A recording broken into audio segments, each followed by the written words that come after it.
for recording.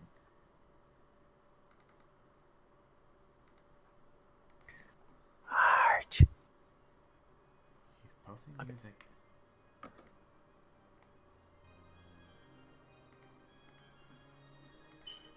On this fateful day, it's a routine like any other. Dominic is waking up early, crack of dawn. It's gonna be an early day for everyone.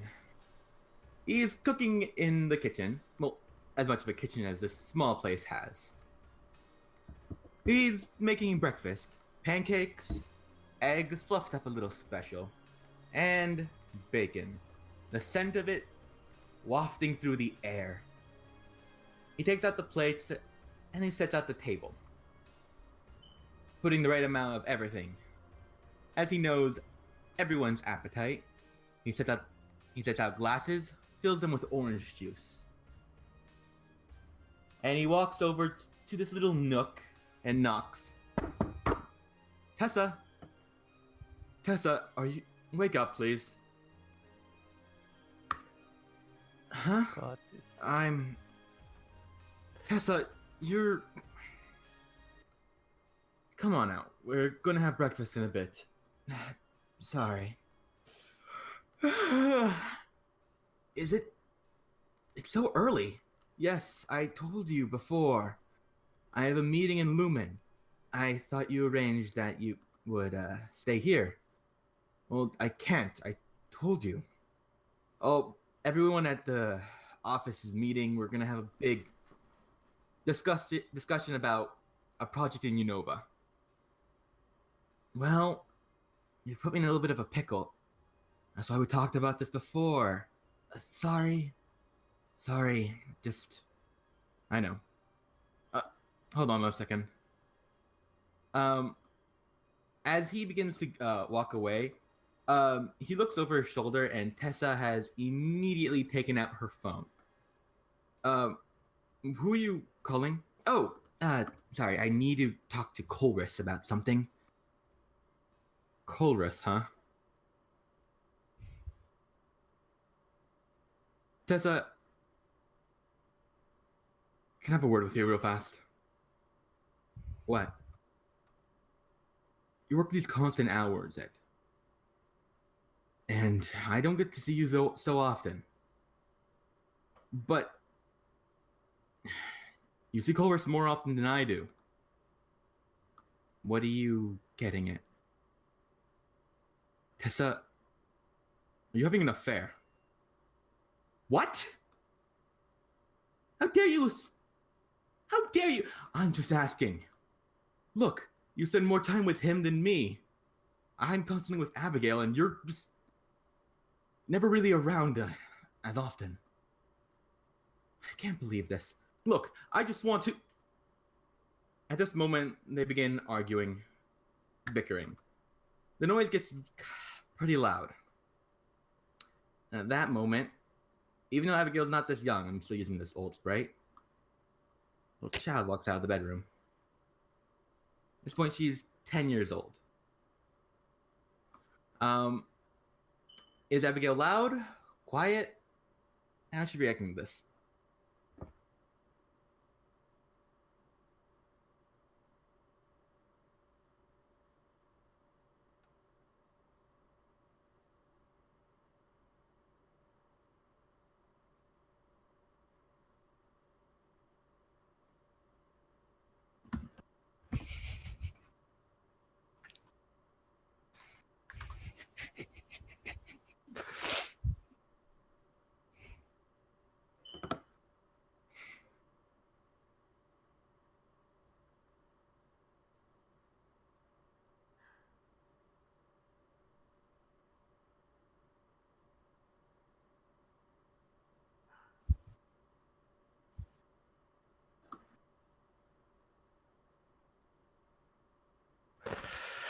Some in the background.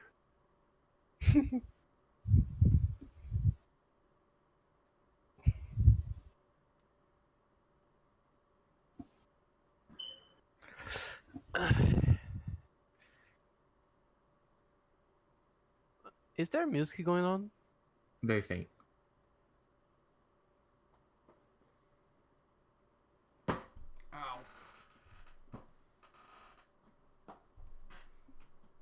Okay.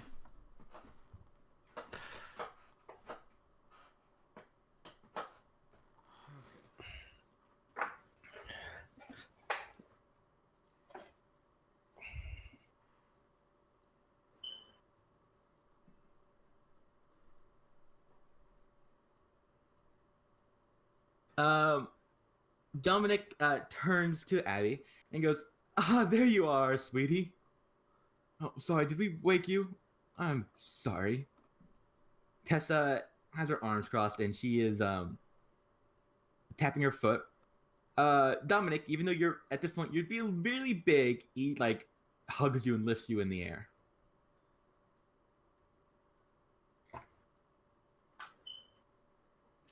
How old would she be at this time? 10.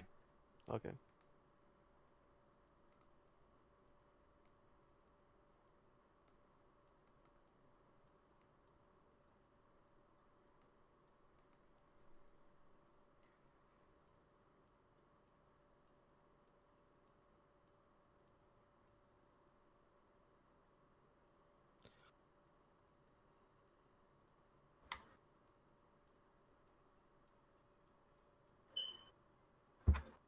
All right. Oh God. Breathe hard. Everything's fine. Stress.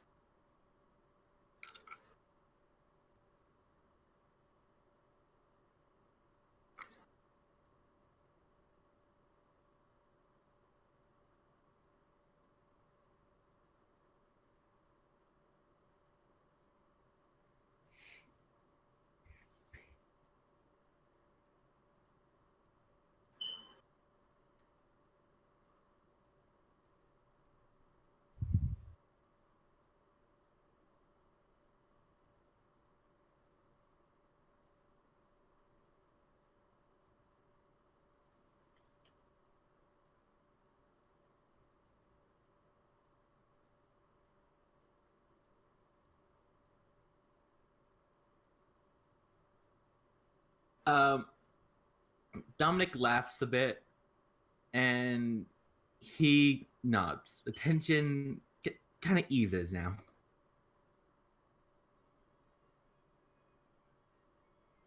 All right. Here, let's sit you down and have some breakfast before I head off to work.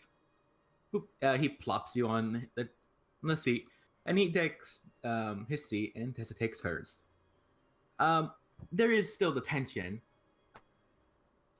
Dominic is laughing. He's telling you about what they're talking about. He's claiming he might get a raise this time.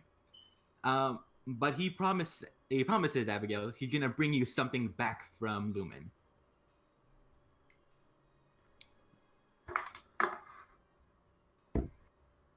And like he always brings something when he heads off to different places. Once he's gone off overseas, but usually he brings back a plushie of some sort, something fun for you to remember.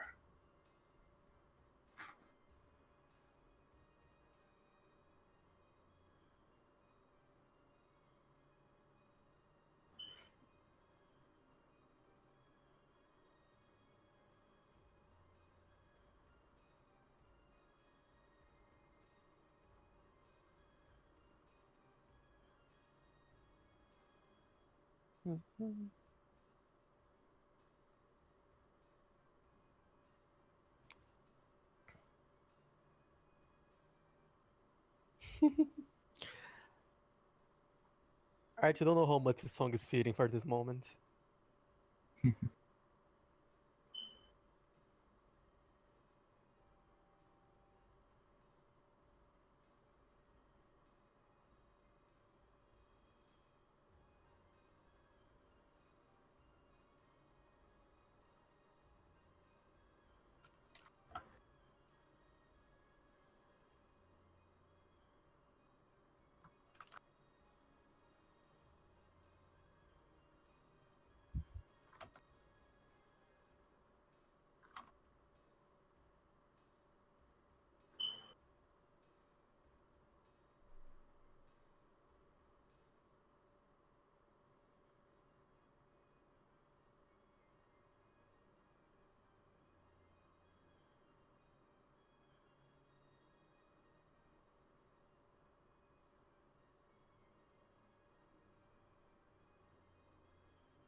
That's fair.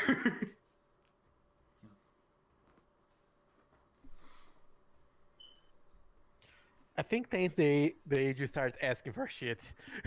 I don't know. 10 is smart 5-year-old. Smart 5-year-old. Smart 5-year-old. It's a starting point.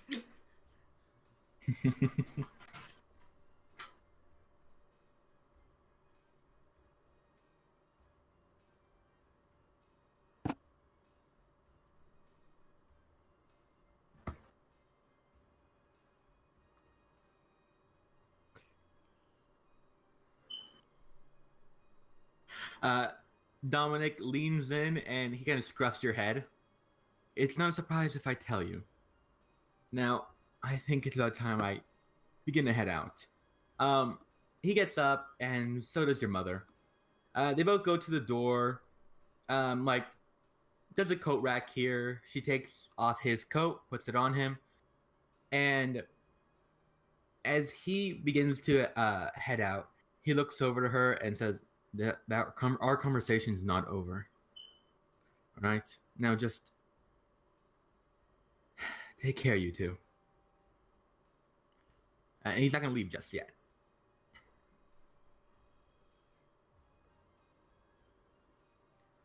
Oh my god.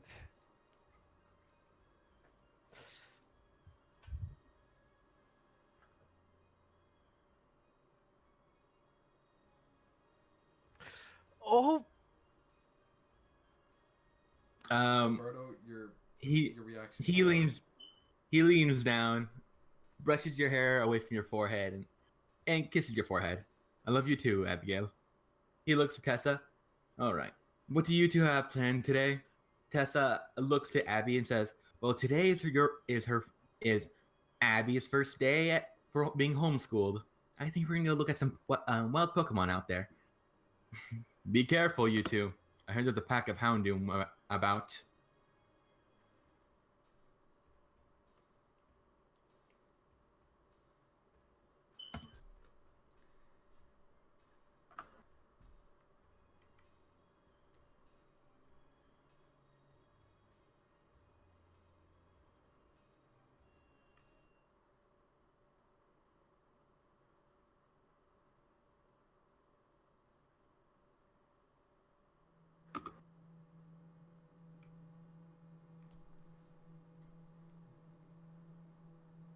Is that a title or someone saying that? Archie? It's what Ocular said before he left last time. Oh, okay. Just need a little bit of a recap.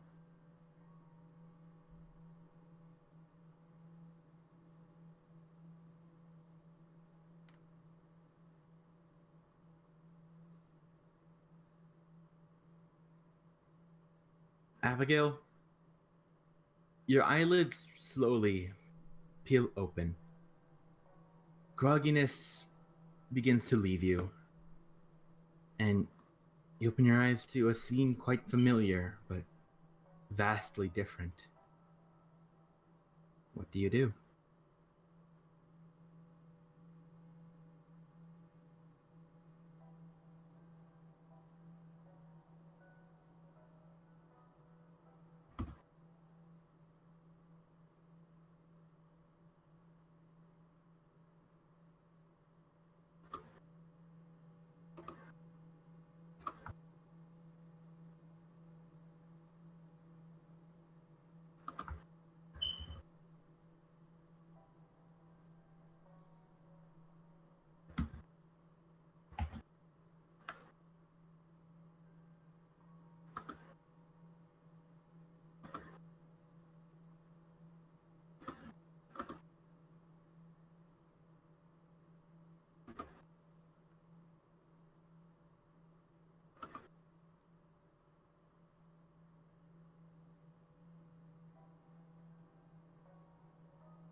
Abigail, upon inspection for quite really anything, you can't find it.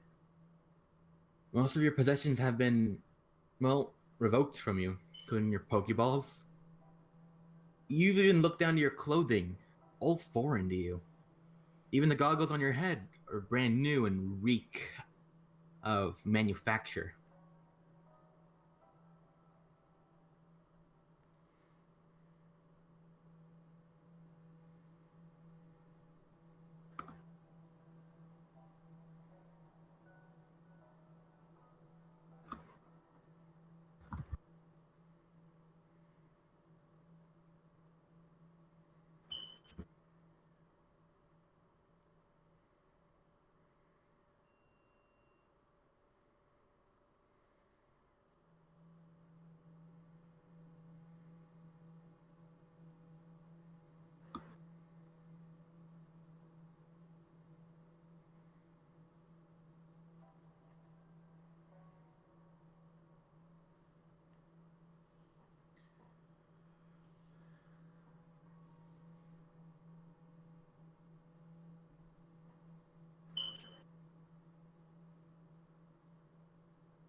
Abigail, you do notice something.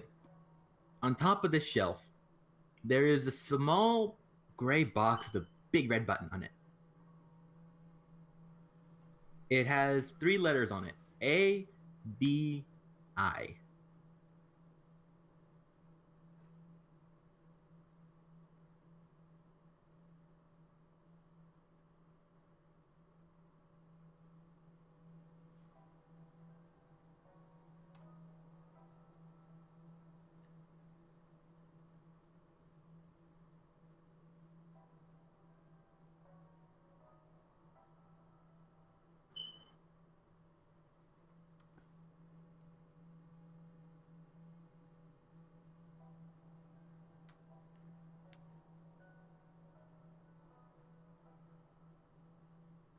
Yes, it is.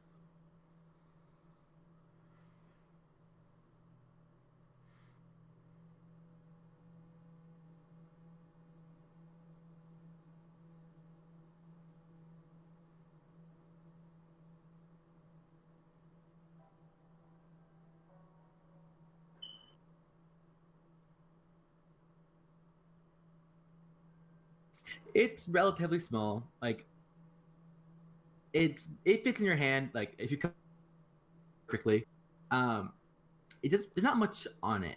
Just a gray box with the big red button.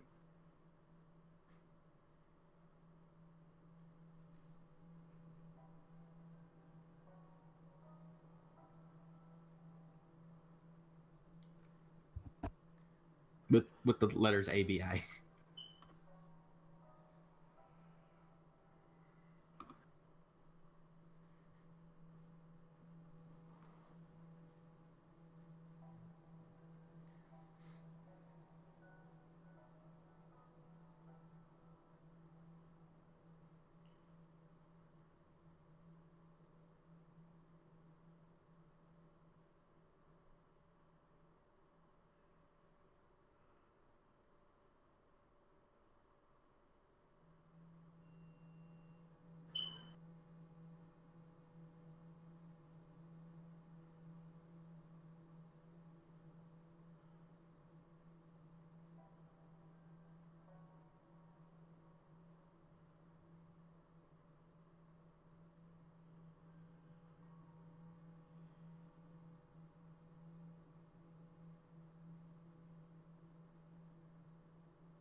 Yes, you have some very big lab coat pockets.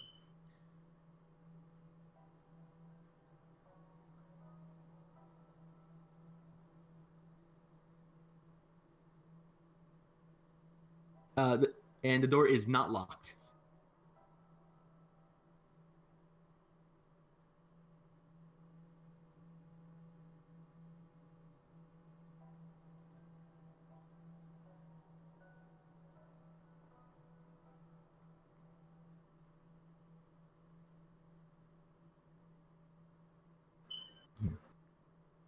You open it to what seems to be your old house.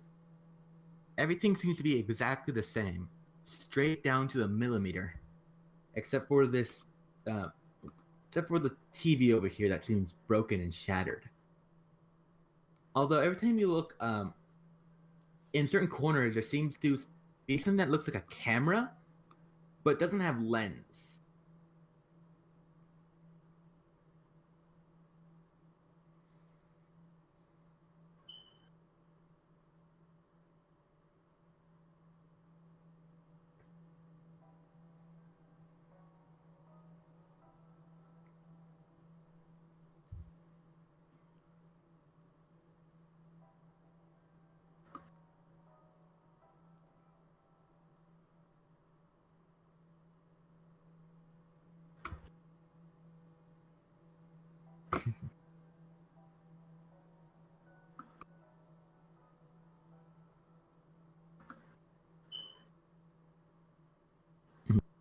Yeah, if Abby inspects them, like at all, you can see that these little boxes on the side have the same letters, ABI.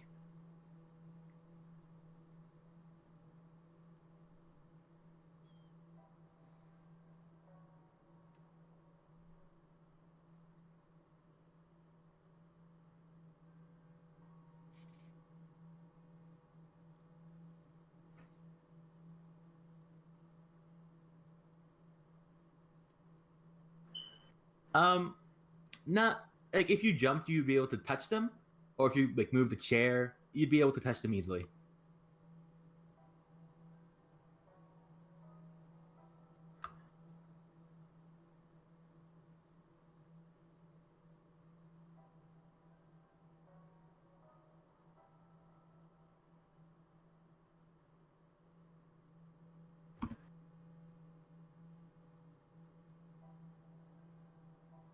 Um, you cover one and nothing really happens.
Okay.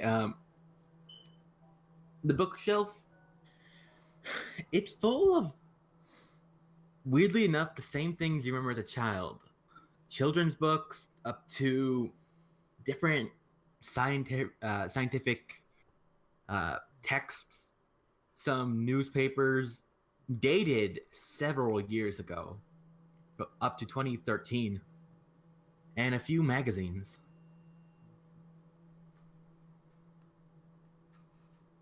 But none of them are newer than 2013, 7 years ago.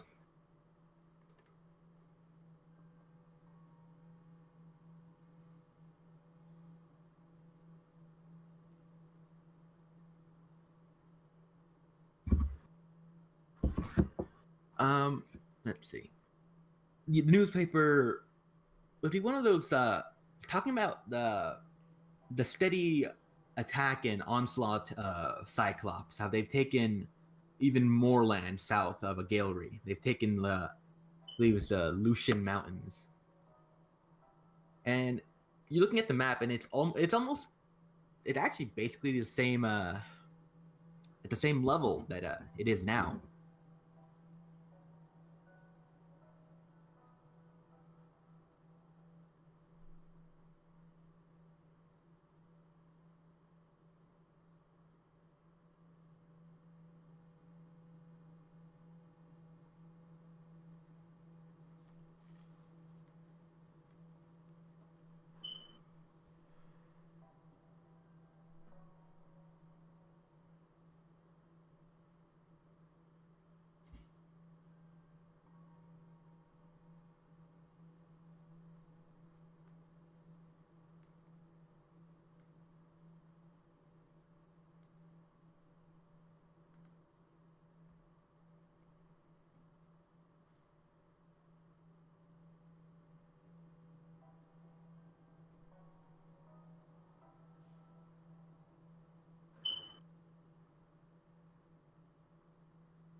um, as you pass the table, you do see some breakfast food, and you can tell this stuff's kind of fresh. There is a faint scent of bacon, uh, a little bit of pancake, a bit of egg, but it all looks kind of bland, so to speak. You can see that the television itself is broken, and the cupboard here seems untouched.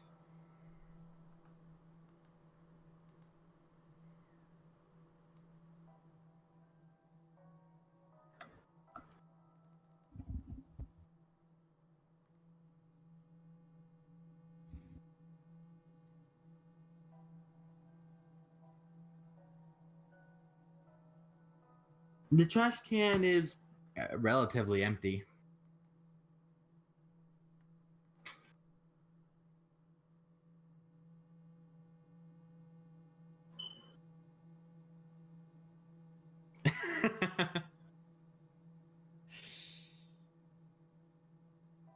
Unfortunately, not in this household. No master boy in this household.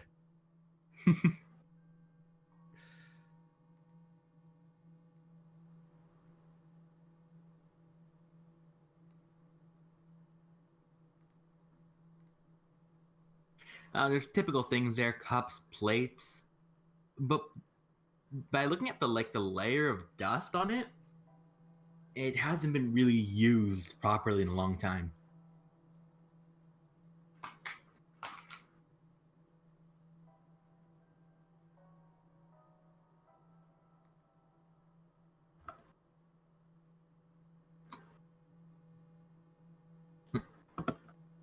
But just to say, The stove and the sink seem relatively clean. I mean, like dust free. There's a few dishes in the sink. Kind of looks like a bit of a mess, like someone tried after so long of never cooking.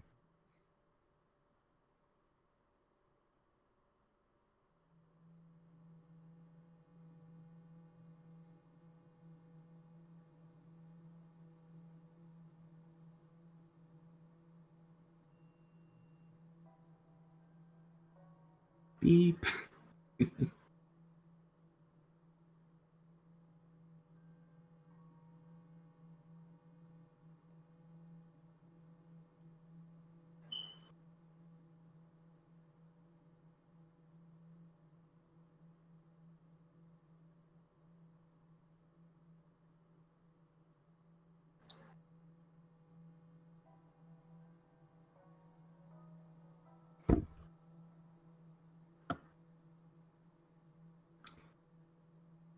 As you go to the little nook, it's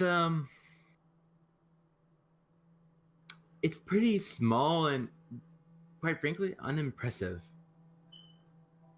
First, for what you remember, your mother at some point was at least very esteemed in her field, but working in just this seems kind of pitiful. But it seems like she's making do. At this current point, there is nothing really there. There is a book though there, but it the pages are empty. The test tubes are there, but they're all cleaned perfectly, and the sink there is rusted. And the plant there is looks like it's dying from lack of attention.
Mhm.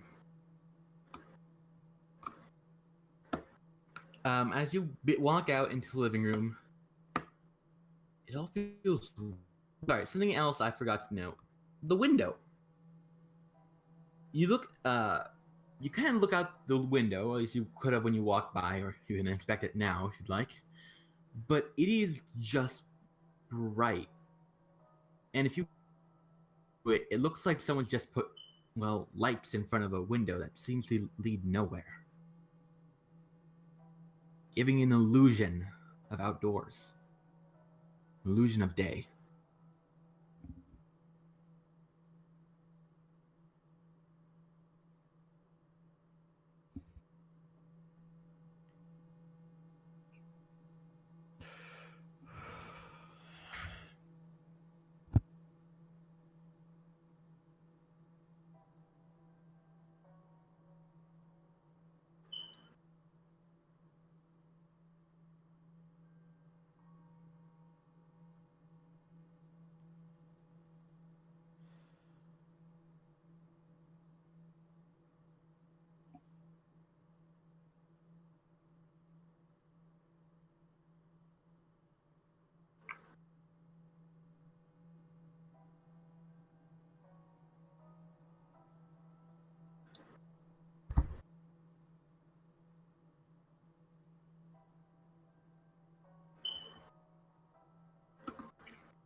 Mm-hmm. And as you look to the front door, as if almost fate, you hear knocking. Hello? Uh, Abigail. It's your name, right? Have you awoken yet? I can change the theme for a bit. Uh, Hi, my name is Richard. I was assigned to watch over you. Um, would you care to come out?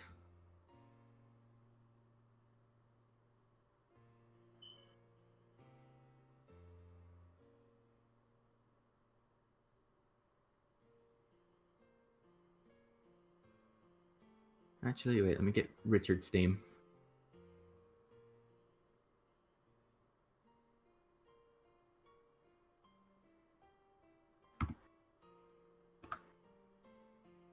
Actually, not yet.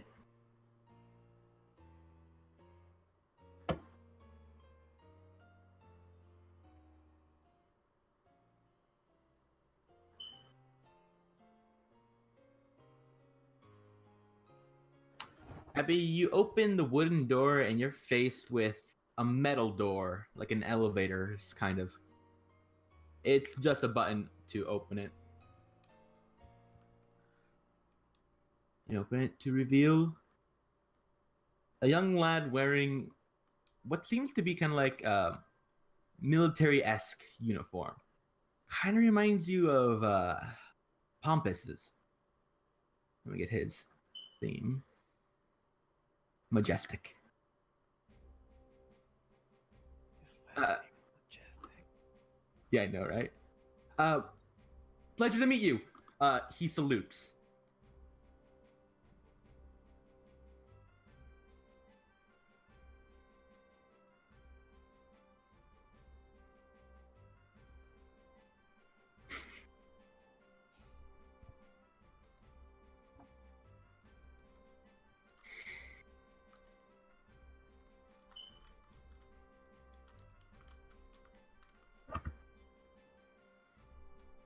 Backbox. Um, I don't know. That's not really my division. I was just kind of asked to watch over you. If you had any questions that if I could answer, that is my responsibility. Ma'am. Let me reveal the rest of the room. Oh, yes, I was supposed to give you this too. He seemed. You looking at him? He's very young. He looks to be like 16. That uniform's a little big on him. And give me an You've gone through Ponder's letters. You've gone through Preachy's. Have you gone through Pompus's? Give me a focus roll to see if you remember reading through one of Pompus's letters.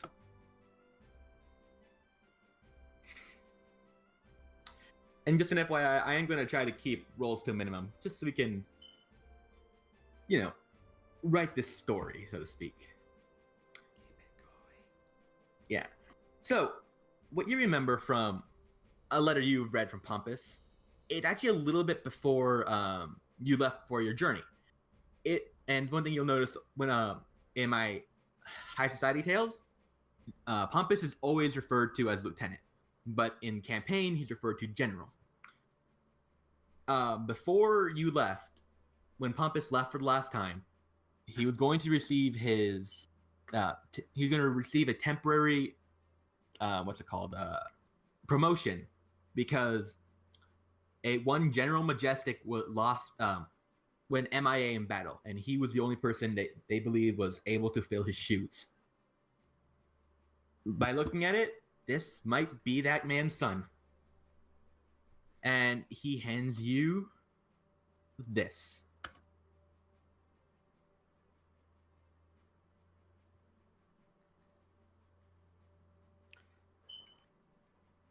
Are you fucking kidding me? We're not supposed to say anything. Shh. It reads, Agent Abigail Zephyr, rank 0 admin, date of birth August 30th, 2003. 3:30:03.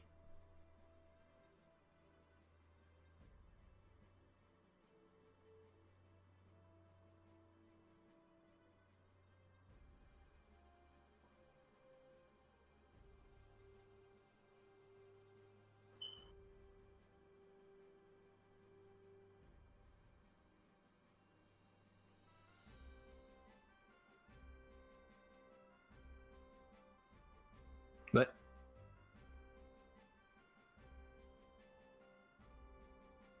oh shit! My bad. I was reading like, what's wrong here? You got me there. Sorry about that. All right, let's take a moment to laugh at the GM, and then cool.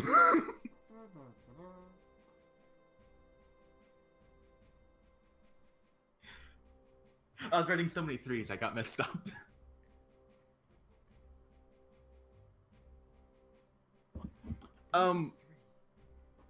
It is your identification. Your mother said you'd be needing this once you're working with us.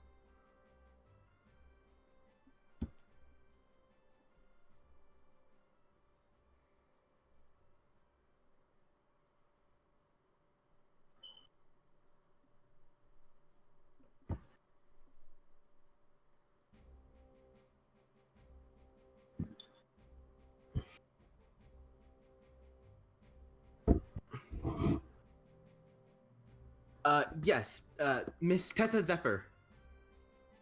She runs this facility.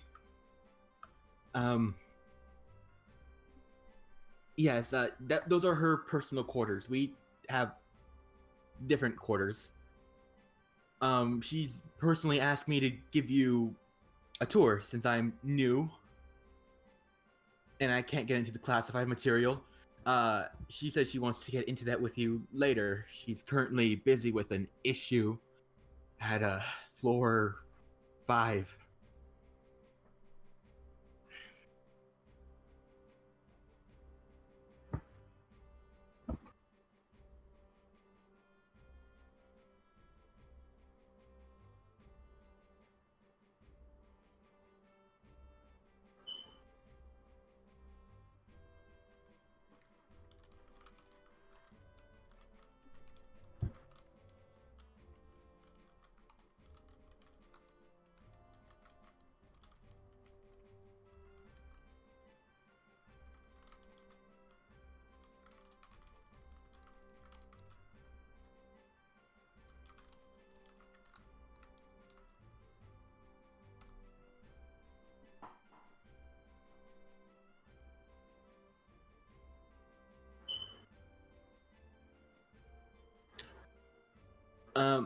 Richard, he kind of like rubs the back of his neck. I might, I haven't been allowed to traverse so far, but they gave me this key card. I think I could take you, but I think they have storage on the 3rd floor. We'd need to get through the first 2 floors, but that's not going to be a big issue. It's just a lot of walking.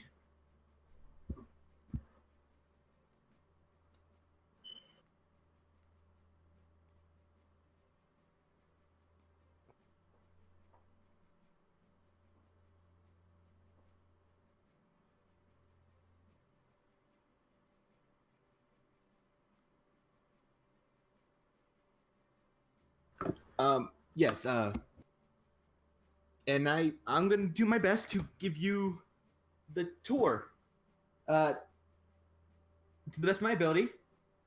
So, is there, besides your stuff, is there anything I can get you? A drink? Anything to eat? He begins to kind of lead the way.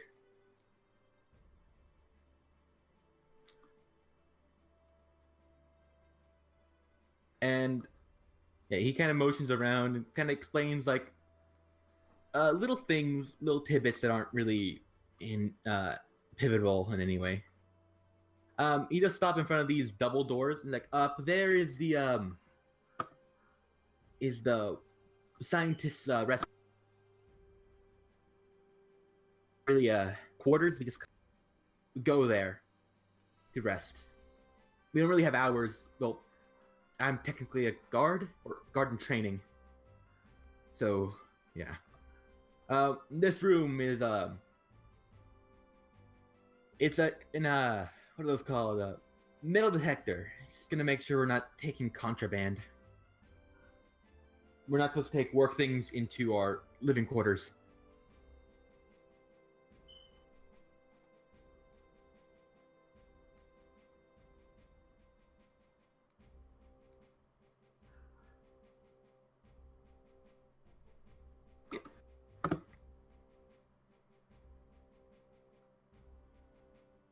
Right.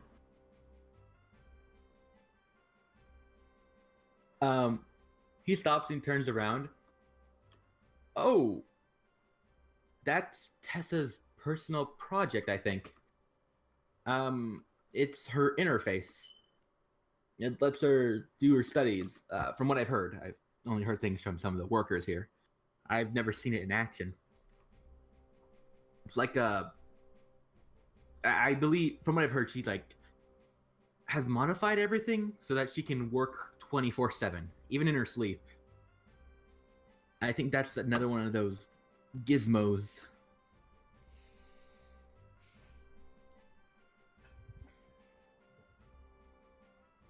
Yeah. I'm gonna reveal the next room, but you can continue with what you're gonna ask.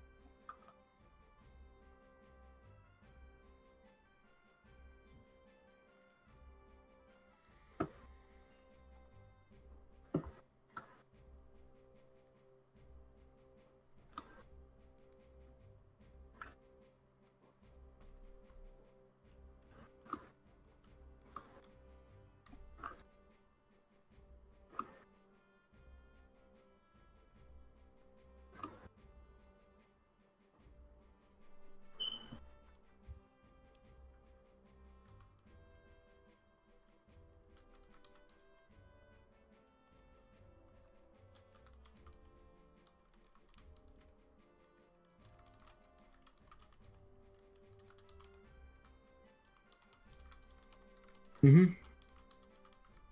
Here is the mess room. We that machine over there. Um, you put your order in that computer, and it spits out food and drinks for us.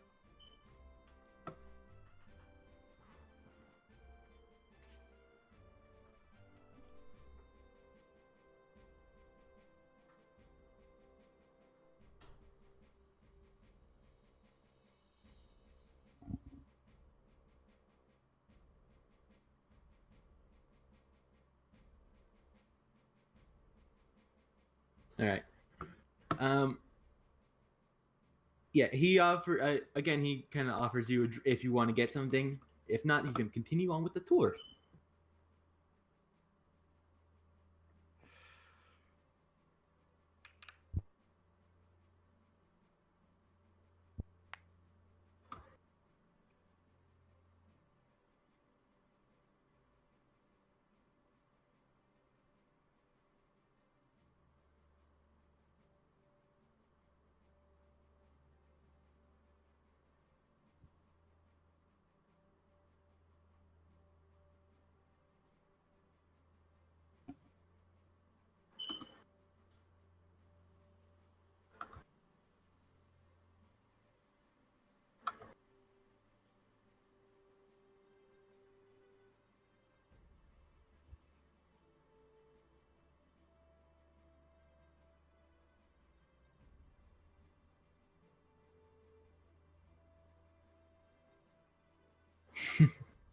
Yeah, that guy's not the same guy, but he's definitely wearing that suspicious ass clothing.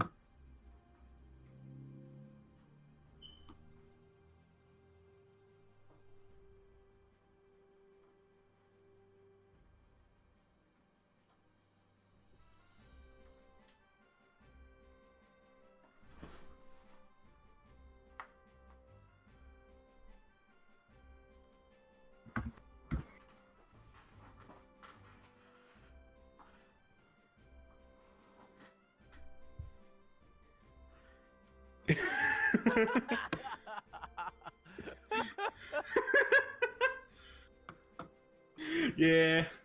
They are a family. They're clones. You guys look Ah, great. Wait. meals and out. Okay, I'm back. Sorry. They have all their own meals and such. These two over there have like roast ducklet. You guys got some vegetarian things. This guy in the corner is eating like a foot-long sandwich. That's also a peanut butter sandwich. No one talks to him.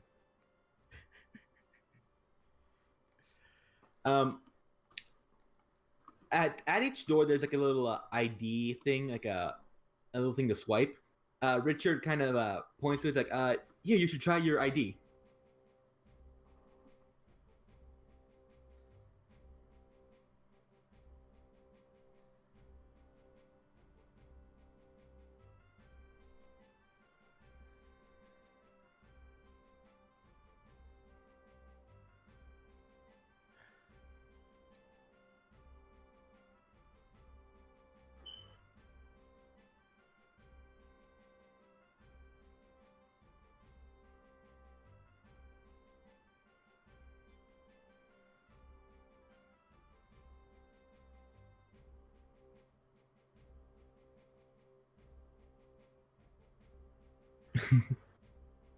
Yeah, once you get it right, the machine speaks back to you and says, "Welcome back, Agent Zephyr." And nope, the reveal didn't work. You're met with a long corridor with a door immediately. I'm gonna reveal some more.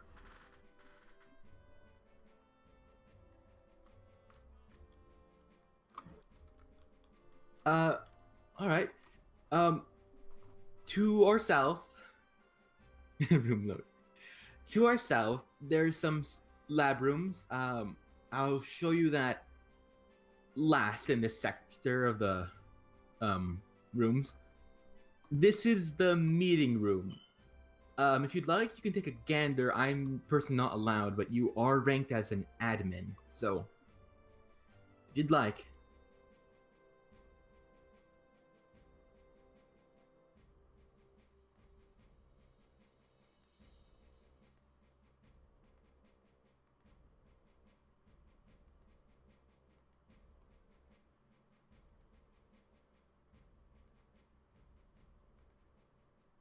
The door opens, but Richard kind of puts his foot in because he doesn't want you to leave the site.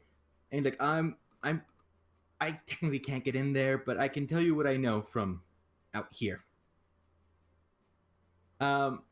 He basically, okay, those little windows up there are to just check into the contraband room, the detector room, just so if someone's taking something, if they're having a meeting, they can immediately spot that person. But this is where Tessa holds most of her meetings. We've had this new girl come around recently. She's been like, she makes me a little uncomfortable. She keeps flirting with me. Her name's like Spring or something. And Abigail, as you enter, that monitor has a document pulled up.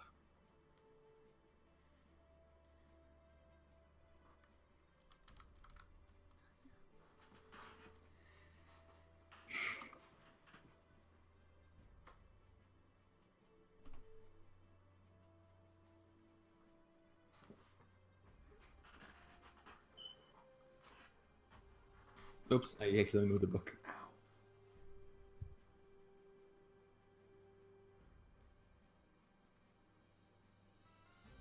The top of the document reads Alexander Kings. And let me pull it up. And this is a big ass detailed thing about Alexander. And it also explains a bit of Darkrai and Cresselia lore. So let me find his thing. Let me use Darkrai's thing because of how relevant it is. Let me move you there.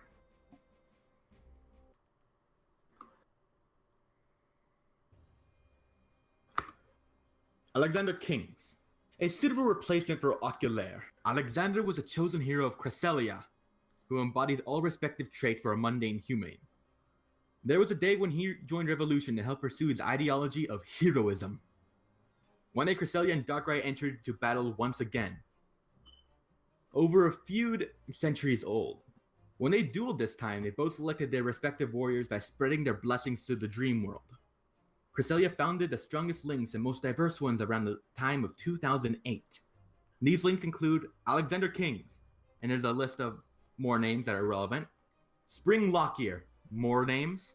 Winter Anaheim. These are who Cresselia chose. There was a day when Darkrai lost his battle and was forcefully ejected from the dream world, leaving Cresselia as a sole queen. Darkrai sought more options and found Giratina's Griseous Orb, and took its power to battle back, to which Cresselia found herself envious of his new powers. She summoned her strongest signer, Alexander, to help her usurp Darkrai. Alexander took the ritual and prepared himself as the sacrifice. Rumor has it Darkrai spoke to him and muttered words from the days of the champion. Alexander sabotaged the ritual, which only bound Darkrai and Alexander together, and through Alexander, tainted other blesseds into dam. Cresselia abused his weakened state and forced him to insanity, but Alexander had died. That's when I found him. Providence restored Alexander with life and chained him down, and through him, Darkrai. With the amalgamation he is, the renegade of dreams, he fled us. Now he serves Darkrai loyally, seeing him as the only option, no matter how tainted and wrathful Darkrai has become. Alexander is still an admin until we've recovered our ring back. Until then, he lies low, knowing that we have one of his god-slaying weapons in our grasps.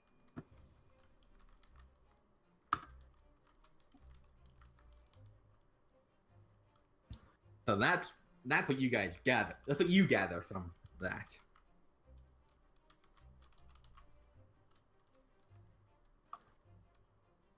Yeah, I know. I thought it was correct, and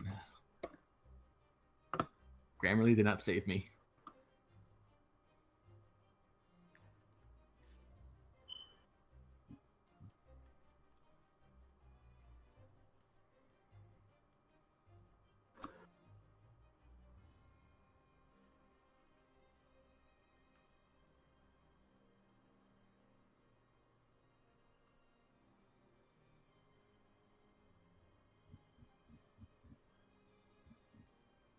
Oh, you have?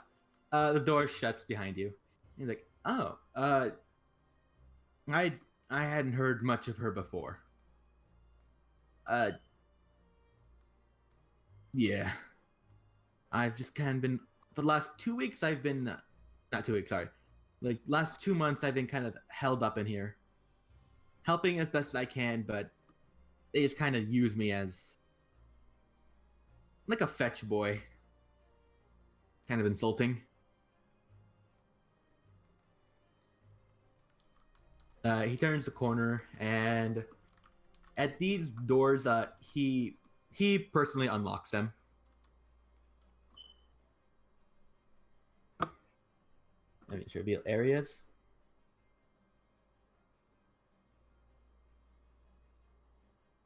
He explained that these are basically research rooms just for reading, studies, all that stuff. The real labs are in the other corridor. But once you go in this other room, there's this one guy. I'm going to take Richard up here because, yeah. There's one guy, and he has like a notebook, and it's full of a bunch of crescent moons. And he's kind of just like muttering to himself repeatedly.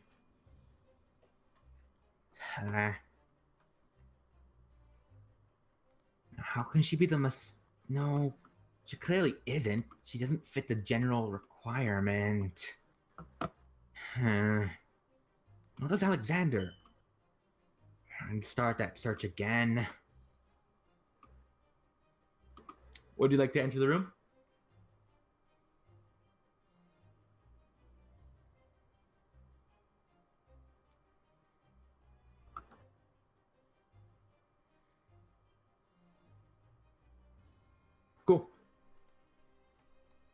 This guy turns around and is like, "Oh, who are you?" He looks to your badge and he just kind of like steps back and salutes.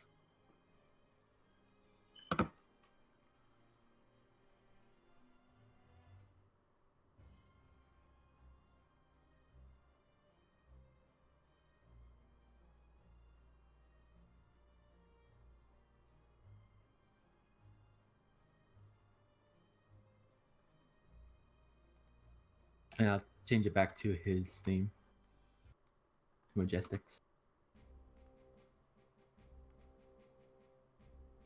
Oh, nothing. I'm just comparing to see the compatibility of Spring Lockyer as a potential general. Don't think she's got it. Let me get another song. As if you look to this screen, it has another document open. I'm just gonna try to find a song.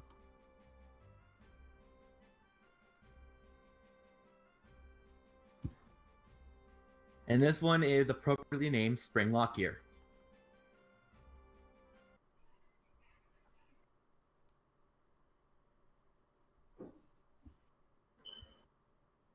You playing?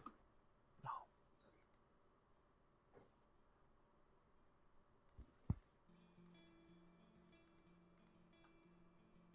Now it is. Perfect. This one. This song.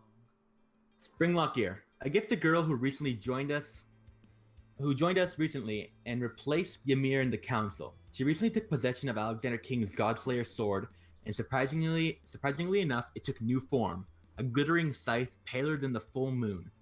She has lended herself, in this short time, as a useful unit. I forget how loud the song is.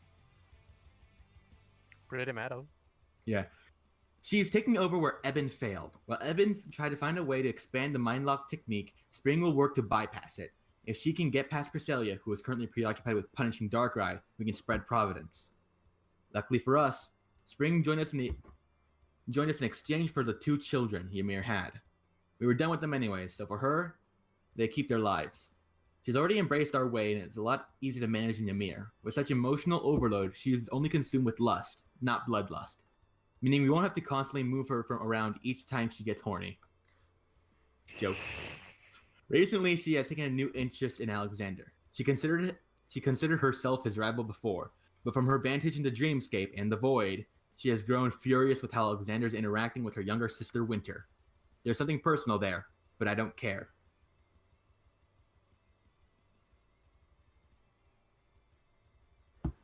So TLDR, Spring is Alexander's hunter. Mm.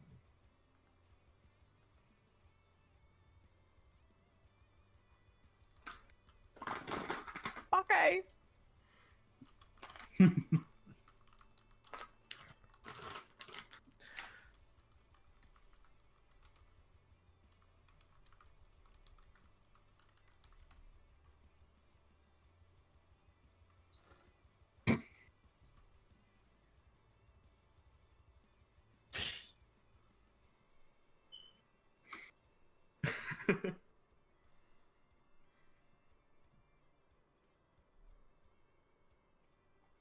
Yeah, so now you technically know 3 admins. Zephyr, Spring, and Alexander. Alexander's the renegade, though.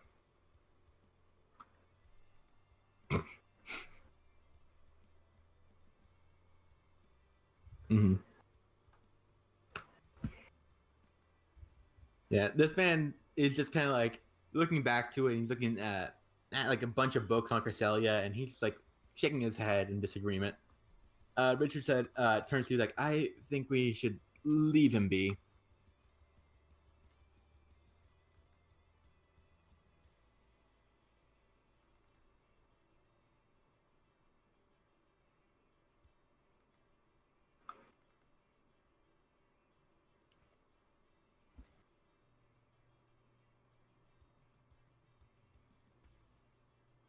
I'll change it back to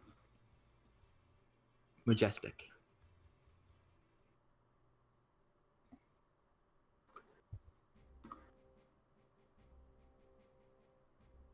All right. Up here, things get a little rowdy. This is the transport room. I've been in it once, and that's when I came here. If you're asking how you got here, you probably came through here. Unfortunately, my badge does not open this, and I don't think yours can either.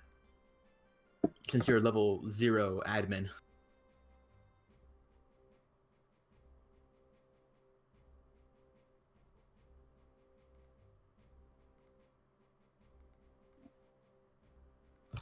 Yeah, the thing goes. How many times do you try it? Like once, twice, thrice.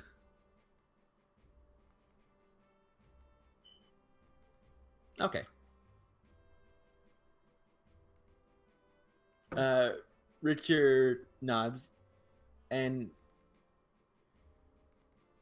oh wait, you're texting.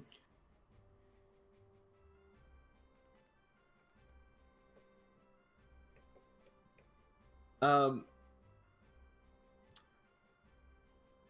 he'll just notice and says, "They said, yeah, that's from They said they had some rowdiness issues one day.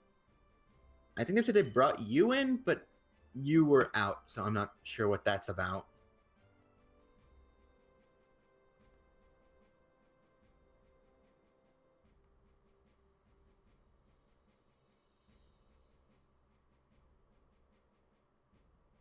Um, Not chewed, more like clawed, and is a little bit charred.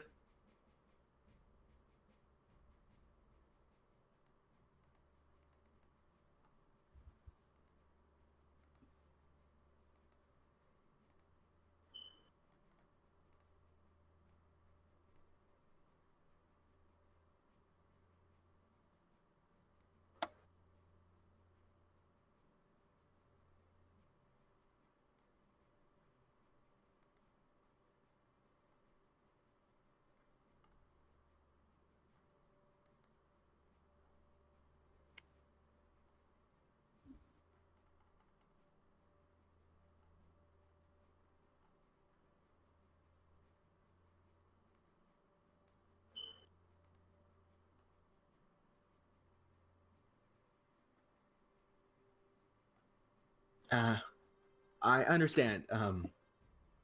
I used to have this pidove, but I'm not supposed to have it anymore.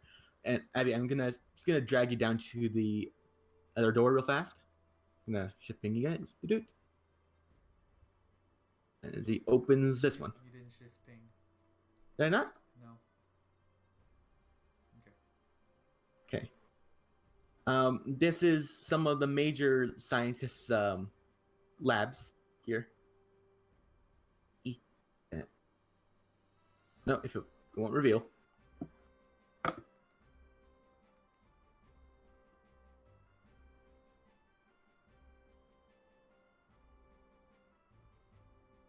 Just gonna reveal the whole corridor.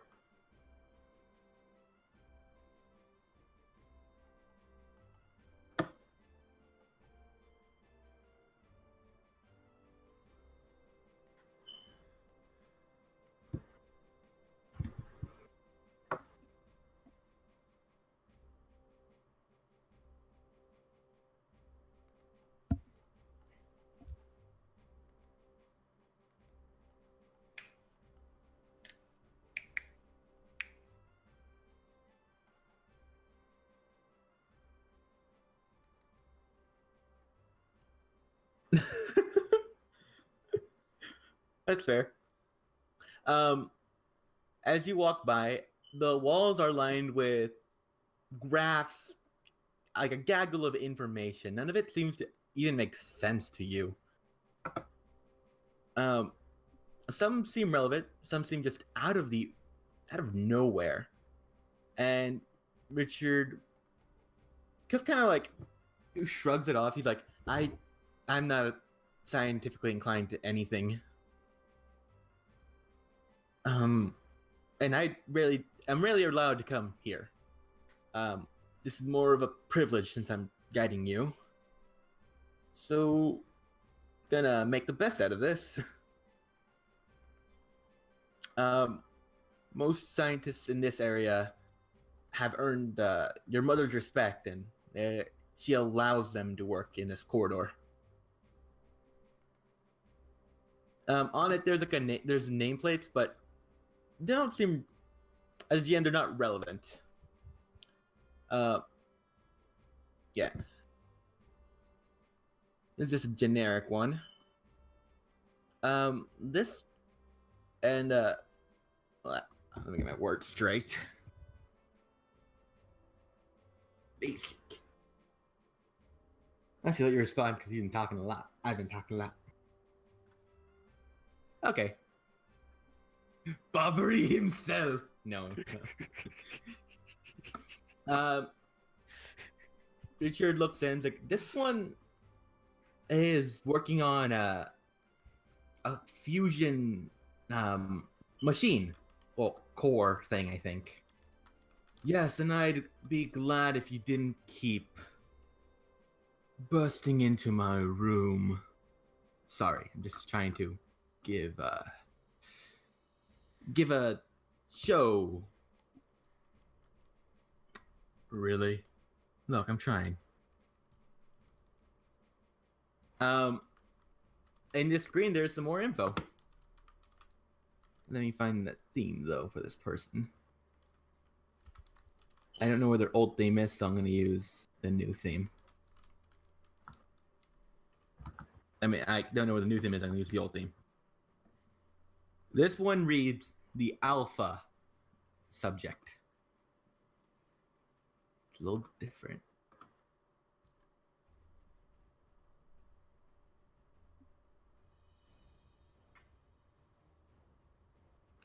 This one, I believe, is an inclusion of, well, they're trying to put both together, scientific and magical. And that's what he is. The alpha subject. You would recognize this man as Ho's warrior. But now you can tell he's not wearing a mask. And for good reason. His face is fucked.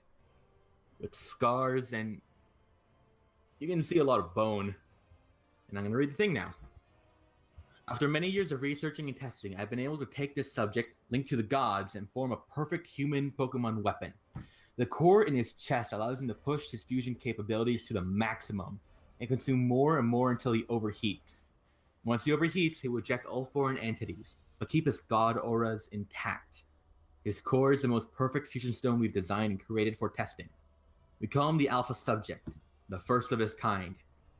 It seems no other human can withstand the same extreme pressures on their bodies. I'll have to remedy this. I had allowed others to take on my studies while I focus on the Messiah. But the fools allowed him to escape. I'll make sure to remedy this situation quickly. The Alpha Subject has presented himself as a problem. He has been traveling far and wide and inserting himself into packs just to ruin the foundation in which they stand. I'll need to remedy this ASAP.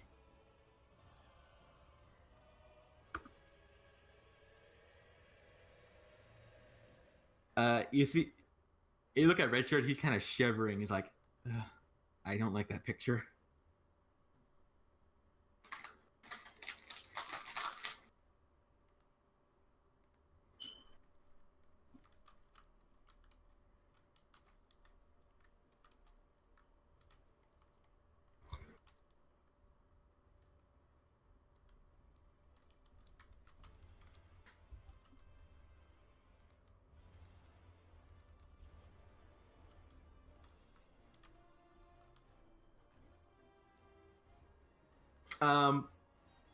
They're all signed TZ.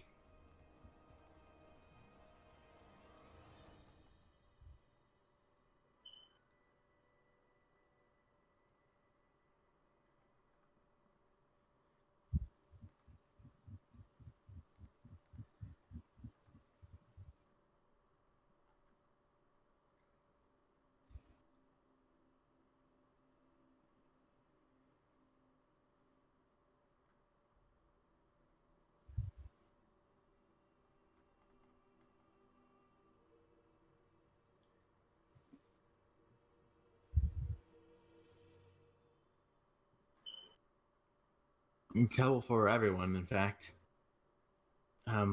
Let's carry on with the tour. And he will guide you to the next room. There's a man in there with test tubes. His test tubes are full of ice. And he's like trying different like little solutes, solutions and all that stuff to try to see if he can get the never melt ice to melt. Look at the screen, and you can see a name that you despise. Ymir Jotun, a scorned scientist who started his killings with his family. He took his family and froze them to try to shift the blame to ice-type Pokemon. Eventually, he embraced this MO and started his spree killing. He was recruited by Oculair to show what damages could be done by the naturally inclined if unregulated. Ymir took Eben's theoretical spot in Providence's army. When Ymir was arrested and sent far below the ocean, there is where he met the Jin, who took Ymir to the surface as a ring holder. He recently lost his position when a woman naturally inclined was able to get her hand on a Godslayer weapon and took his spot. Ymir had previously been re-established in the North's army due to the manipulation by Providence. This way he was able to get his way into the Anaheim household and abduct Snow and Flake. If they were anything like their mother or aunt, it could grant access to the dream world to start the spread of Providence. He succeeded until a bounty hunter by the name of Ausler interfered. It seemed Agent Leviathan was clever and took note of our trick. Ironically, it was his younger sister, Phoenix Ausler, who was Ymir's first victim who he couldn't kill. He was caught looking for her. She was never found by anybody.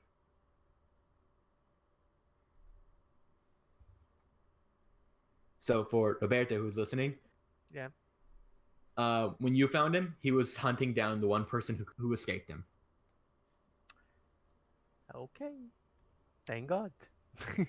The one. No one else. And she was never found. They call boy Caesar. Yeah. Yeehaw.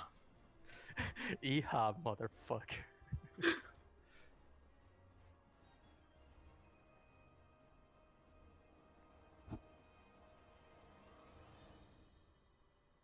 Okay, dokes.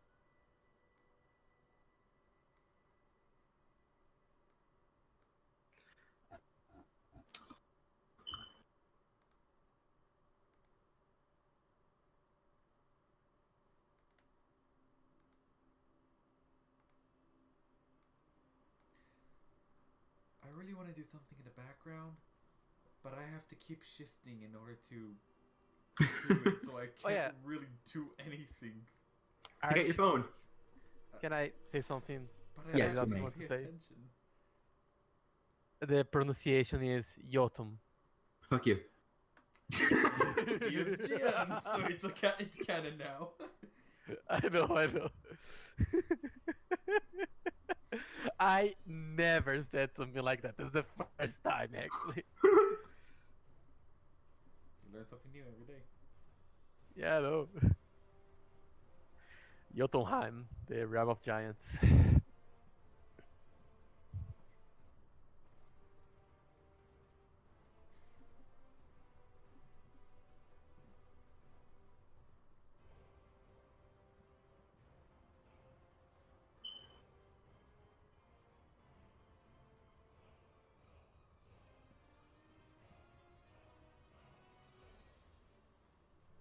I really wish that I could also be reading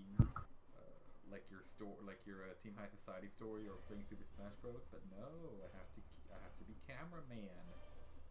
You offered. And actually move the camera. I mean, you can leave the recording on just the screen on the browser, can't you? I know, but I have to move the Rule 20 so it could be positioned where Abigail is at, showing what Abby is seeing in what rooms. So we can so the recording can see what exactly she's looking at and what the area is, so anyone who looks back can remember if we ever go to this room or or anything else. But if I didn't have to move anything, Arch can just be shift clicking. But I know Arch. I mean, I was doing it when you were gone. I mean, yeah, but that was a short period of time. I know you'll forget. Well, no, but what I'm saying is that even with that, you okay, you have to actually go and see what you're doing. Okay, okay. You know what I'm talking about? Yeah, okay. Yeah.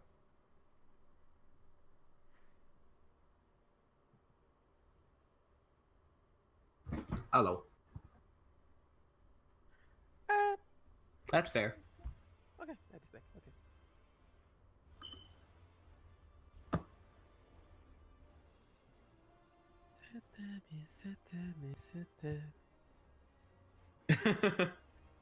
Yeah, that's about right. Exposition. I'm so full. I've had too much pie.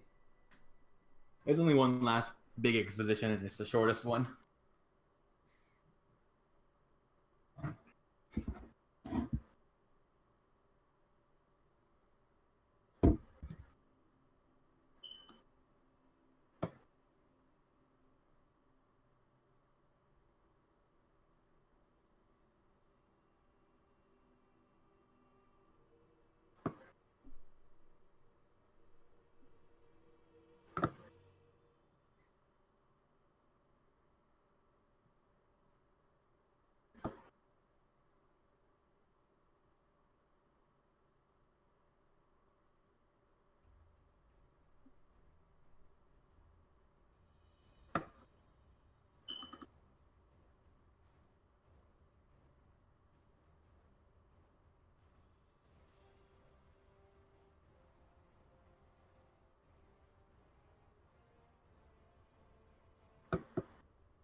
Mm-hmm. Oh, okay. Just to clarify, with it talking about the prison, it's basically talking about the first time we went to prison when Roberto interfered. Yeah, I got that. I'm just trying to clarify. Wait, was this also when Travis got traumatized? That was the last one. Oh, Roberto. Yeah. Got it. Yeah. If right now he's still in jail. Assuming. Because John interfered with his escape. Yeah. Anyways, this last door, it shows a guy studying several books, and you can see they're all of Oculaire. First one is him as a child. Second one's a teenager. Third one was roughly young adult. Fourth one is him now. And the screen has the last exposition. It's the shortest one, so. Honeymoon is a man who constantly looks back and never looks forward. There's grief in his heart that ties him to the north in the leadership position. That's why he changed his name constantly. It's why he changed his name constantly. When he was a child, he became an usurper without choice. Usually, an usurper cannot have children, but interestingly enough, he bypassed it. With my studies, there's only one conclusion. He is still human by the use of the champion's relics. Ones that I know he has, the Tinkerer had, and the orb held in Campion. That is still with me though. I know, but I'm just trying to it's just being written when these things are written. Is that you took in consideration.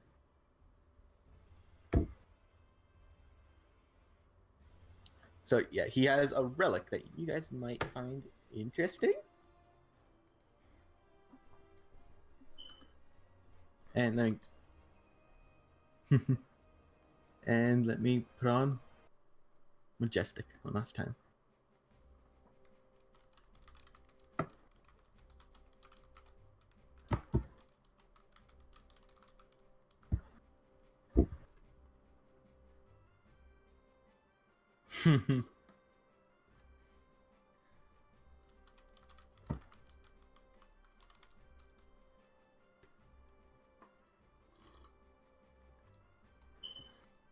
Skip wild.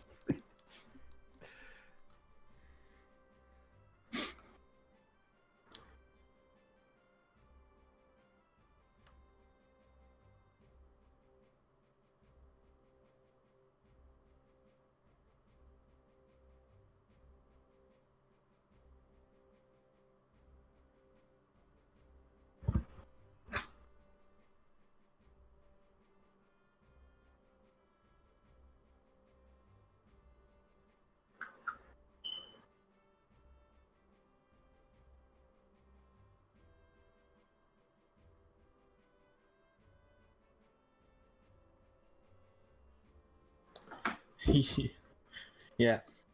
Richard takes you to the end of this smaller corridor, and before it reads Tessa Zephyr's lab. Let's play her theme. This one's security is held higher than the transporter room, so I don't think we're going to be able to get into here.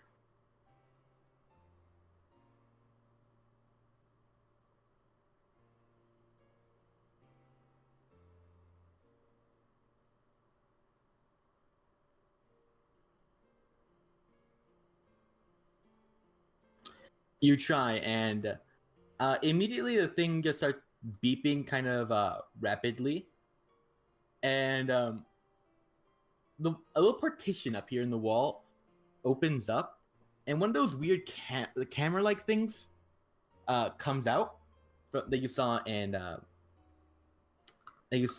the house area. And then we get something real fast. Richard steps back. He's like, I've never seen this happen. The camera thing opens, and you see a little ball.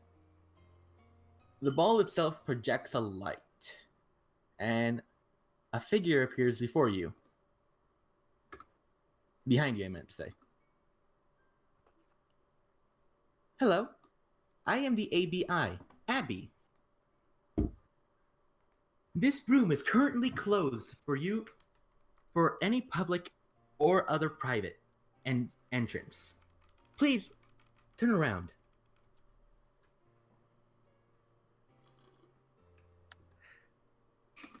Yeah.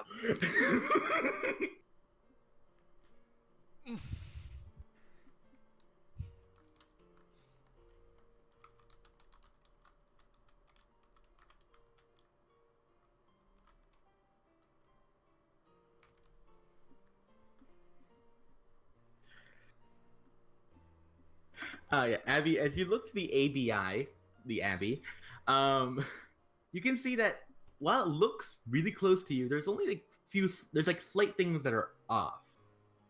To put it like bluntly, like she kind of, how do I put this? She has a little bit more meat on her bones. She's not as strong. She doesn't have the same, well, muscle tonality as yours. It's kind of as if this interpretation's never been out in the wild.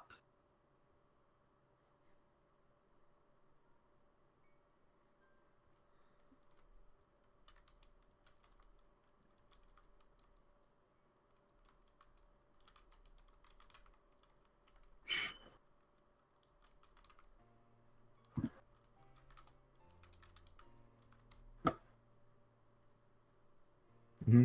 And as the camera thing goes back into the wall, the ABI vanishes.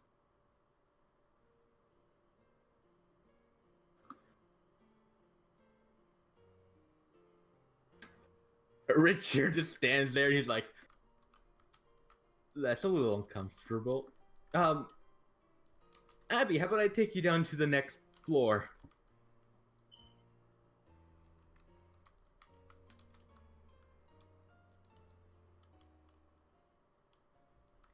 Okay, and I'm just gonna move you to through the walls because it's through the mess hall that the next floor is at, just for convenience of the workers. And copy you too. Just so you know, there's gonna be more soldiers or guards. Just what we do. Well, how they had it stationed. Just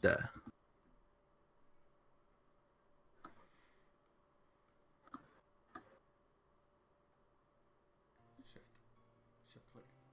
I know. Shift click. It's darkness. Calm down, child. Shift click. It's already shift clicked.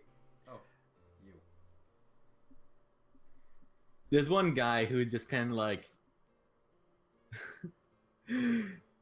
a guy who's just kind of resting against the wall, and he's just kind of eyeing both of you, but he seems mostly cool. Right. Um.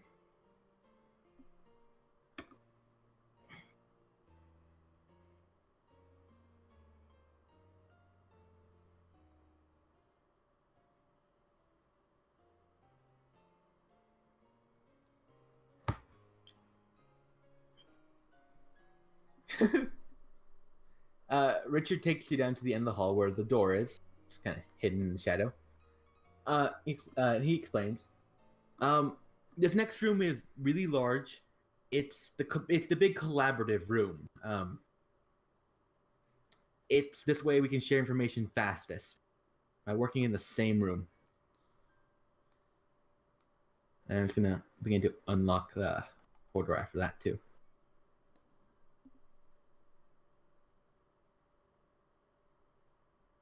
And you can see a bunch of scientists busy at work, and you can see some of these grunts kind of just like staring at things, reading reports, checking progress.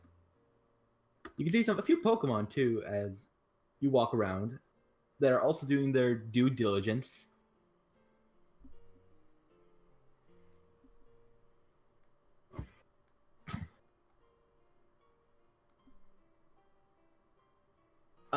They're just here. They're trying to figure out the best way to create Pokemon that are more suitable for fusions.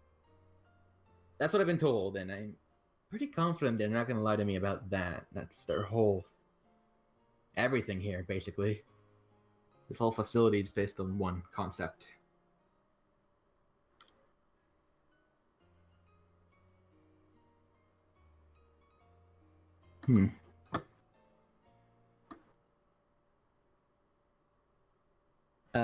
Yeah, Richard kind of begins to walk around.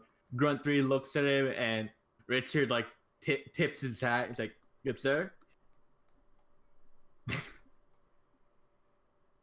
Looking around, like everyone's really preoccupied. And then Richard kind of rubs his chin. Like typically, there's more people, but I think your mother called for an emergency gathering. Something happened on floor 5, and they're trying to amend it.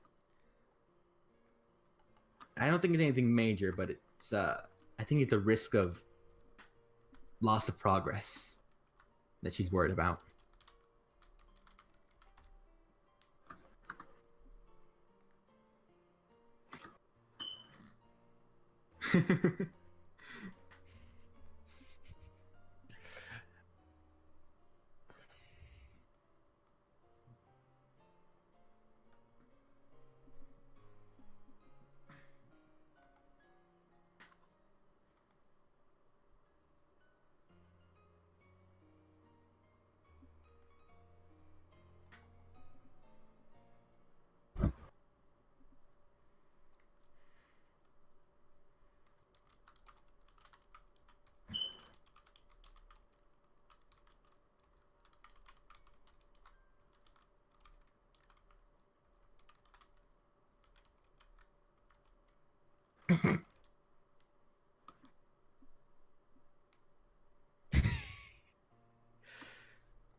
Yeah. Richard takes you through it, and through the wall you can see a bunch through the glass things, different memorabilia, different pictures of different potential fusions. Some aren't pretty to look at, some are, but all of them have a red stamp on them saying failed. Richard opens the store.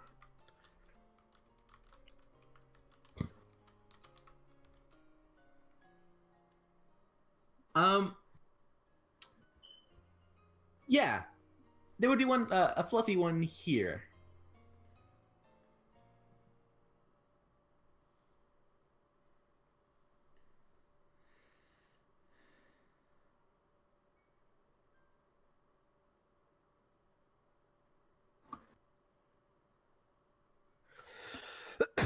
Sorry. Not intentional. Like,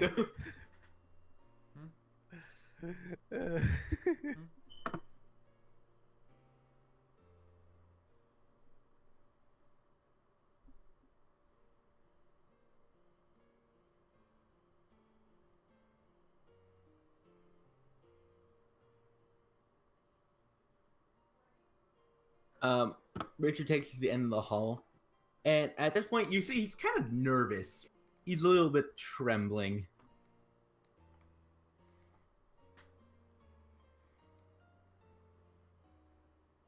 Huh? Oh, I've just never been allowed to come this far. Told strictly never. But today, given the order that I'm allowed to. Just a little disorientating a bit.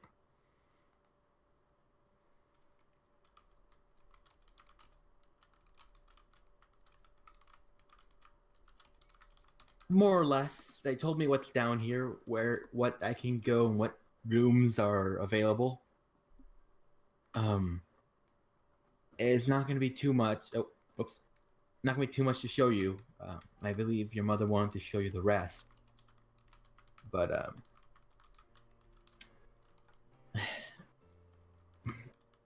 we'll see what happens.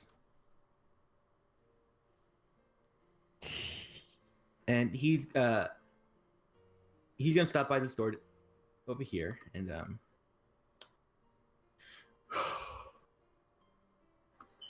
he looks up to Grunt 4. Richard points, that's the vault. Grunt 4 immediately starts glaring. He's like, that's where we keep some of our more important items. He slides his door opens. Most people aren't allowed in there.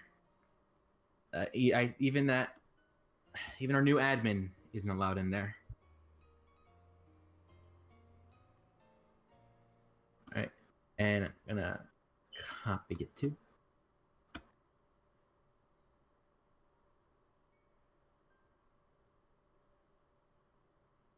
Three. Oh, I didn't do what I was supposed to here.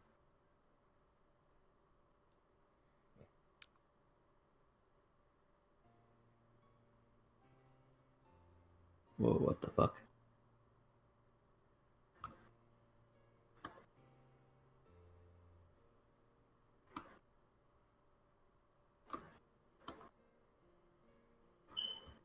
Hold on a minute. Something's off about this room, about this place.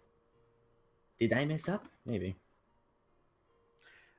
Are you talking as Richard or as yourself? Because now I'm confused. Myself. Okay. It's hard to tell sometimes. It is. Sorry, just give me a moment. All of you talk to each other real fast. I don't know, man. This is creepy, but my last thing still stands. It's either Arj is a psychic, knows us too well, or it's a railroad event with all the crazy stuff happening in level 5. I mean, why not all of them? It could be all of them, but I don't think I don't think Arch can predict everything that's gonna happen. But either way, it's gonna lead to something happening in level 5. Okay. I mean, he couldn't predict Zane. All right. I believe this is gonna be one of the last doors I'll be able to open. This is.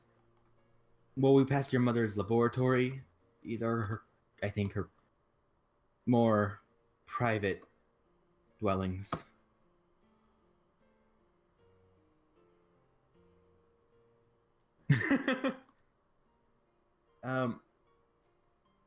Richard points up.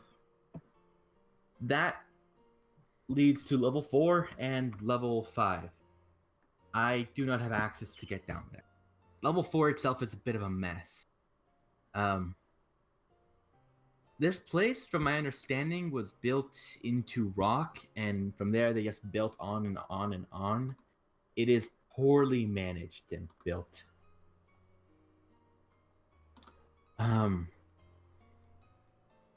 Richard points to this door to the side of it, that's one of our storage units.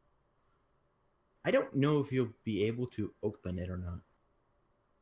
Give it a shot. It might have some of your stuff.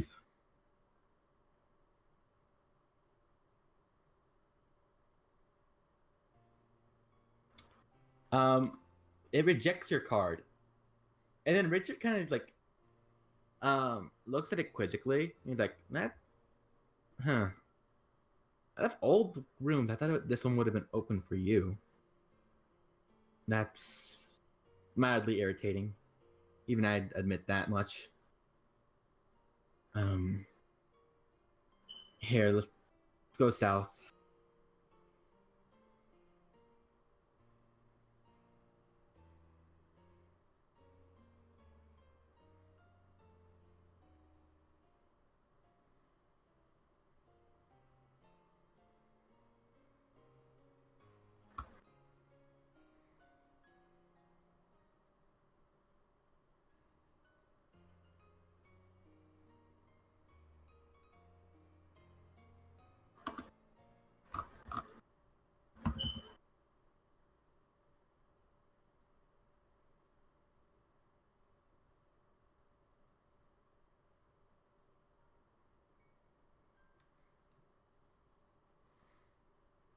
I'm gonna move him down.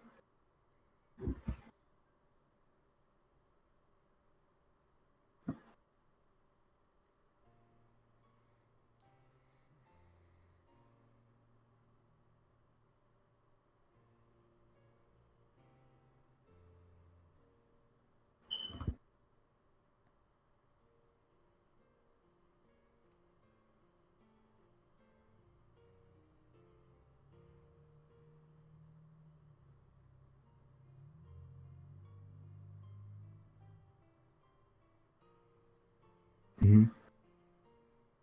Richard begins to walk down.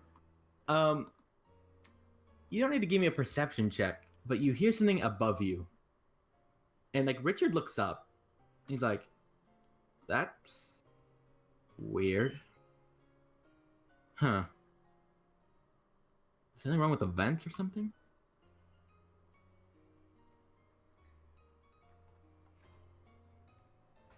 Like, every now and then it sounds like a soft thudding. Like,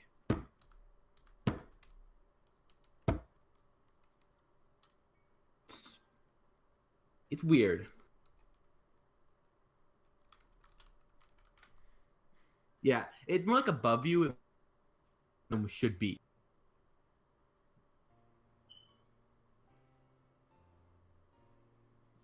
Oh, sorry. It's like above you. You can't see the vents, but you can see like the vent slots, and like between each of them, you can hear like the thudding noise, but you don't see anything.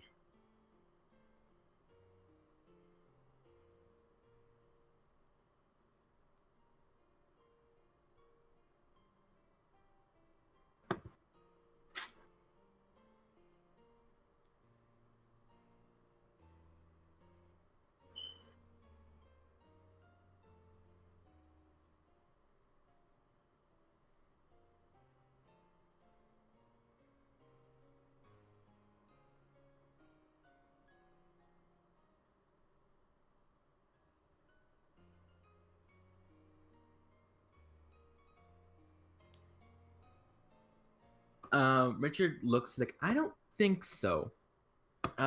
There's been an instance once or twice where we've had a Ratata sneak up from floor like 6 and get over here.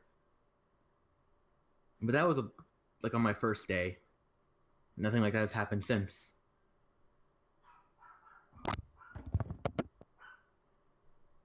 Oh, you can hear it.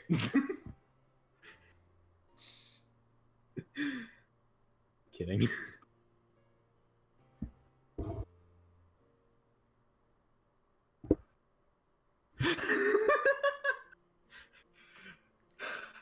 Jane saves the day. If that was Jane, I would want to. If that was Jane sounds, I would want to shut it up so bad. No.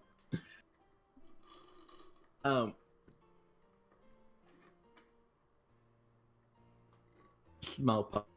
So was mine. Upper. And I still want to shut it up. Um, Richard takes over. He walks over here. Could you shift click? Or I lost you. Oh, it's fine. Yeah.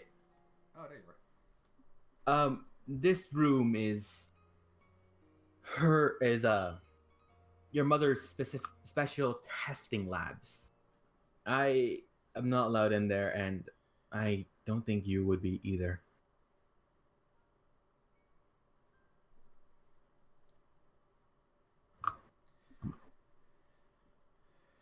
From what I understand, something really important is in there.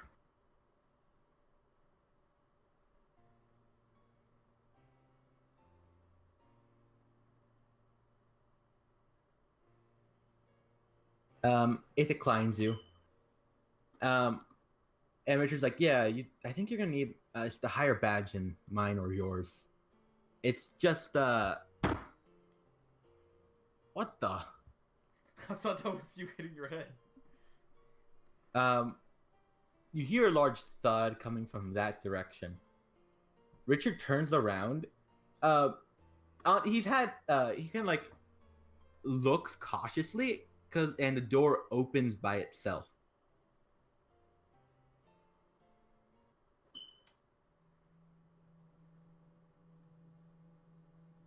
Just a moment, Abigail.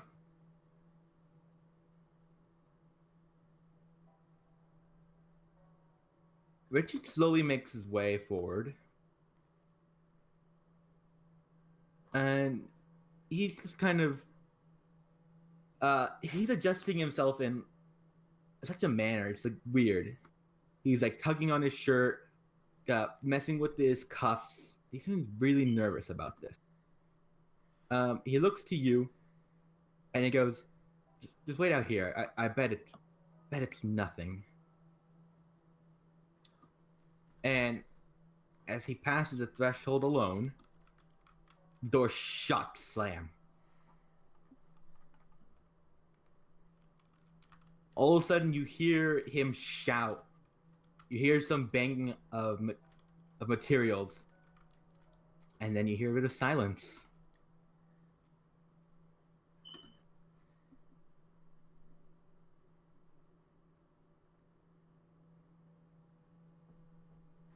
It unlocks, but it doesn't open. It seems like the door itself is broken. You can easily shove it open.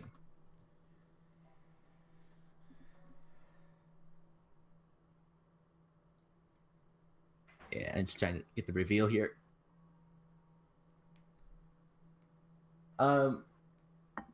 You enter and he is just out on the ground immediately.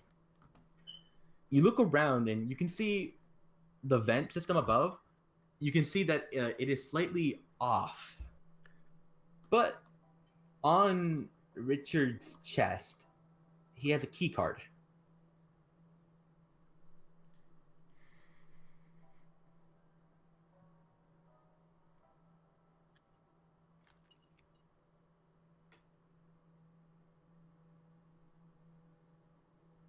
There's a note, and it just says lab, comma, behind you.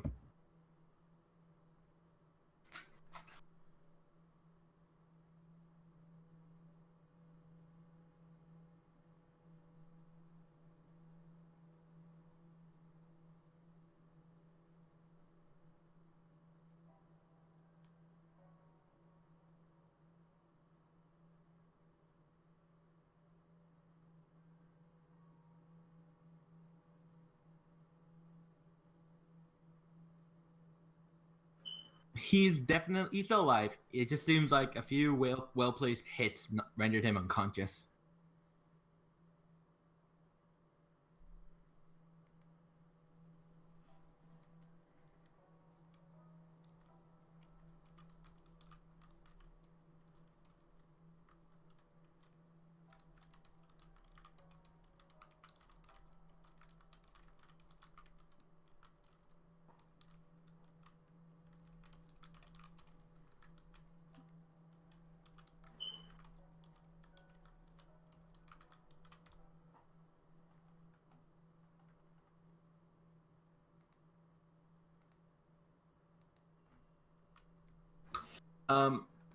The card it just says it's just a generic name of a scientist, but it's pretty high level.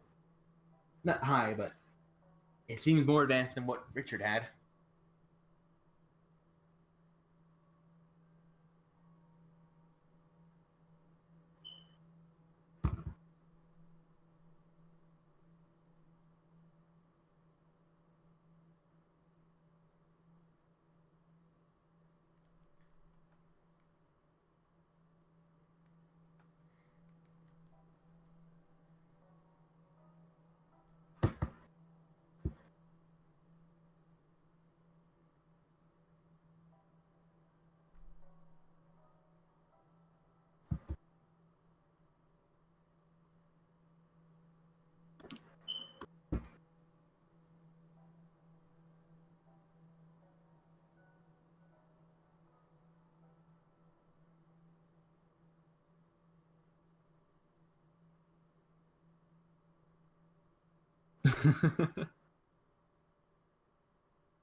Waggling a carrot with a stick over your head, but there's another carrot over there. Especially with Abby.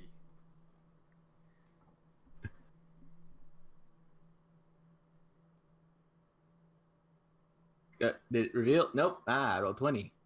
You hate me. The new card opens the door. Before you see a table coated with blood, a stench of iron rich in the air. Kind of intoxicating, even.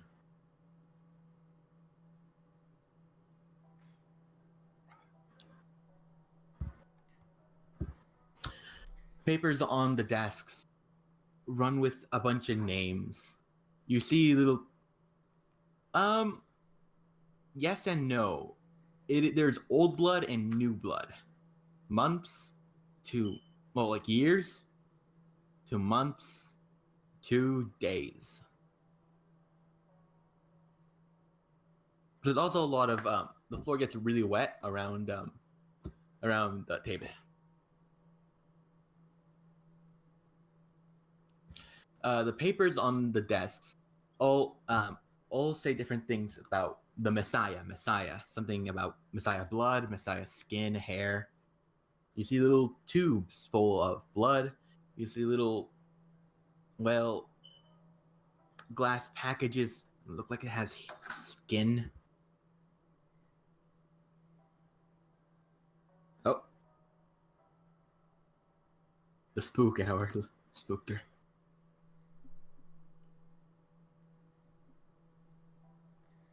Abby is literally the best one to handle this types of situation. I know, it's that bad. No kidding. What? Roberto, like, what?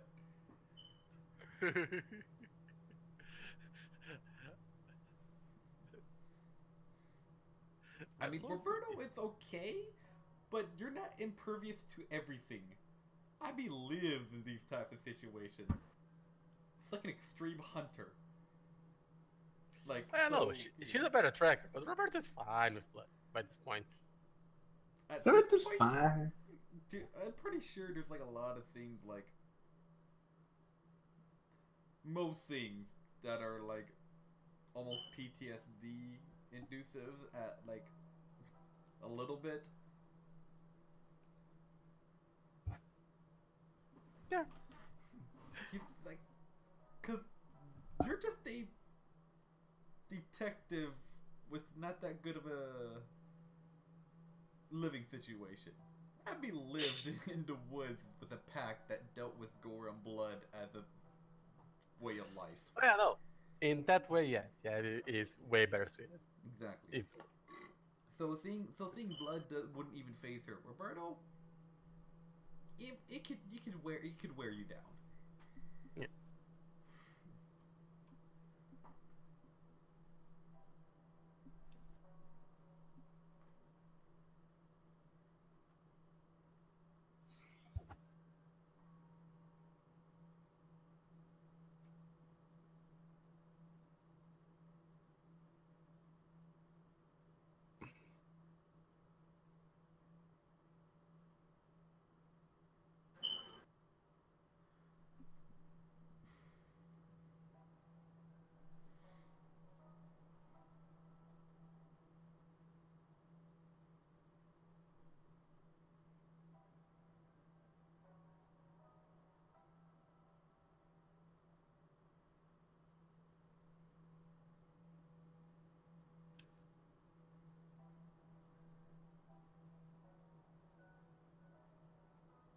What? Okay, people are calling her. Okay, I get it. I get it. You. I. So you're in the lab. Weird shit everywhere. What do you do?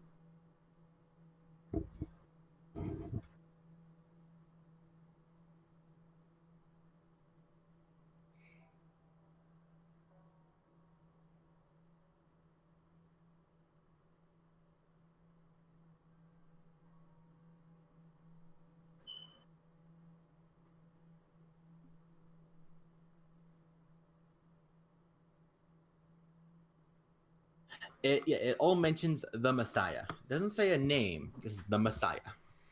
And sometimes it would replace the word the Messiah with the subject.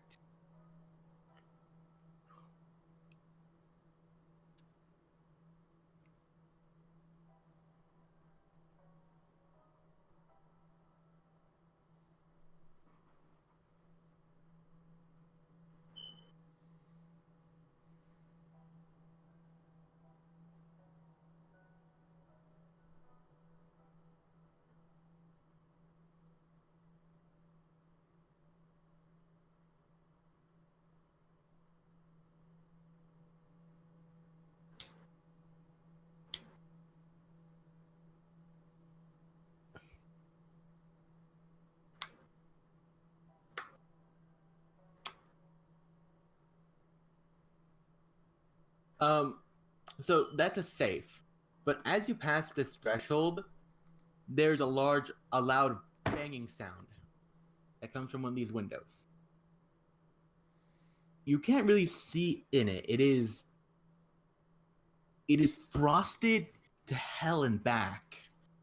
But you can see what seems to be a humanoid figure. And it's kind of standing there. It presses a hand against the glass, and you can barely see it, make it out. But a finger is pointing to that safe behind you.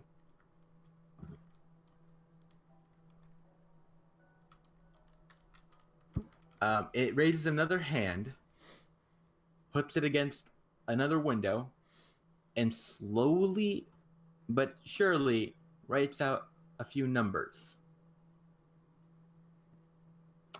8 30 03.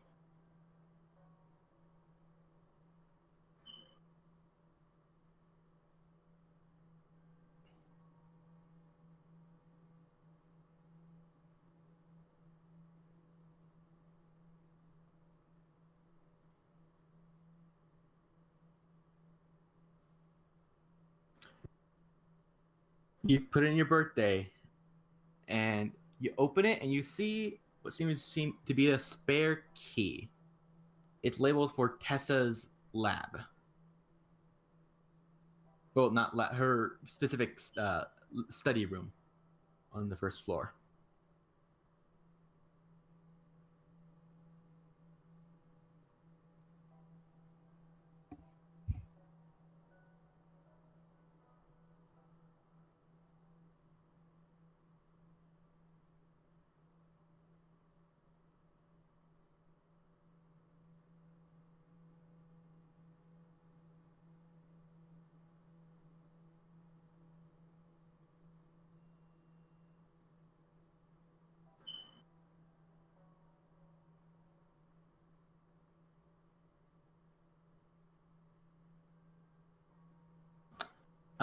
As you approach the window, unfortunately, it is frosted over.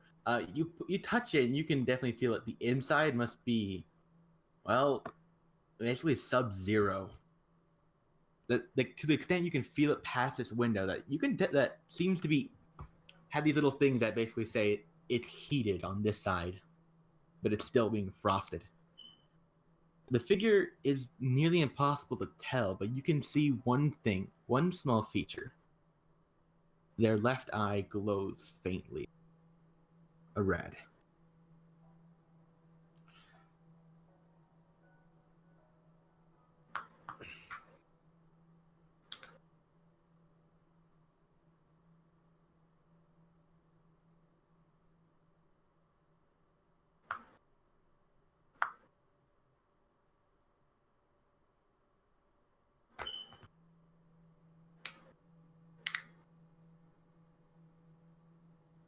And what? I'm gonna see what you type fast.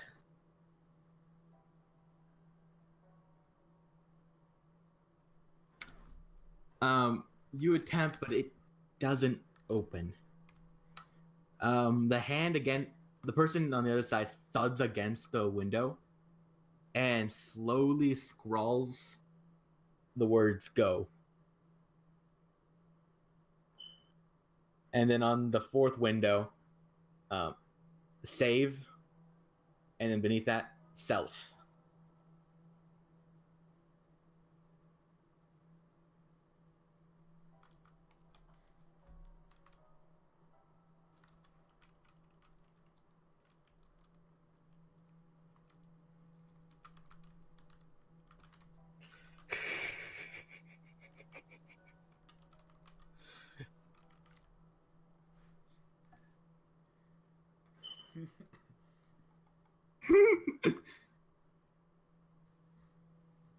It feels like they're physically hurting you. I am dying inside.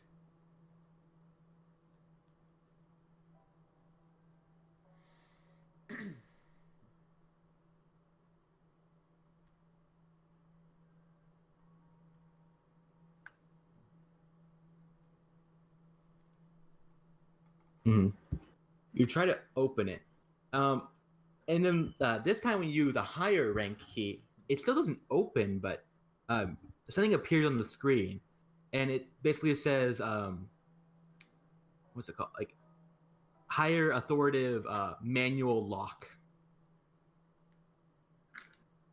It basically seems like Tessa herself did not want anyone getting in here.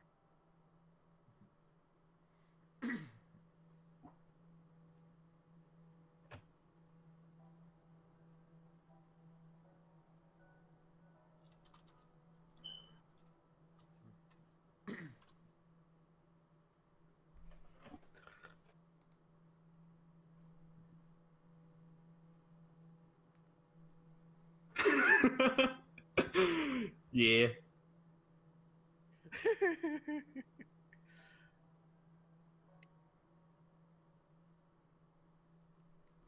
Okay.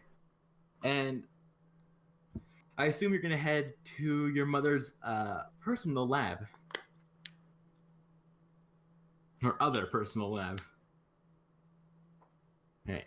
I'll just take you to that floor. People aren't gonna ask if you just flash your admin badge.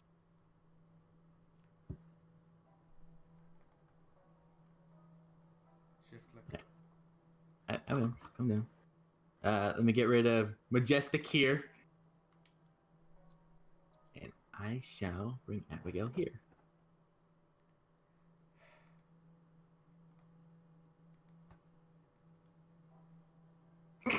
I gotta see this one.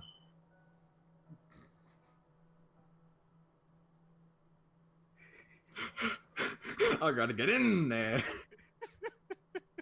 Fuck.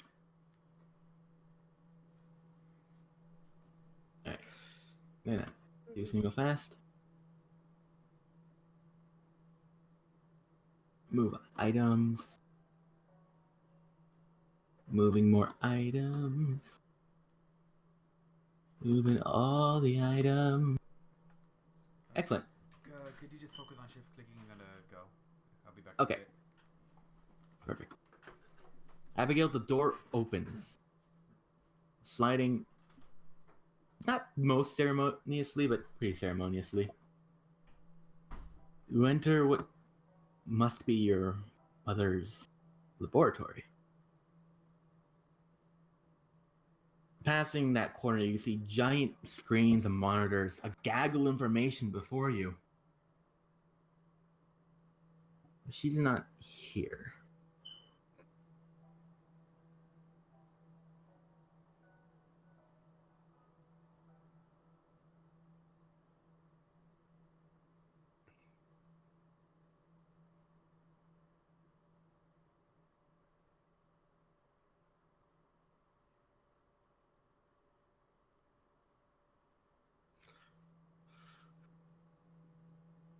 All right.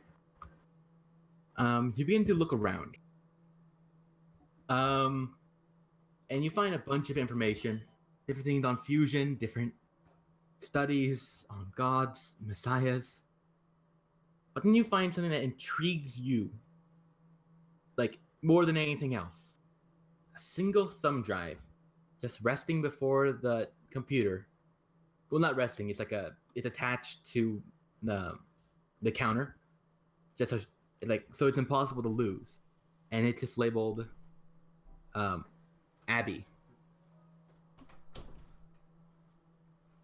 But if you'd like to pocket little informations, you may. Little informations, God.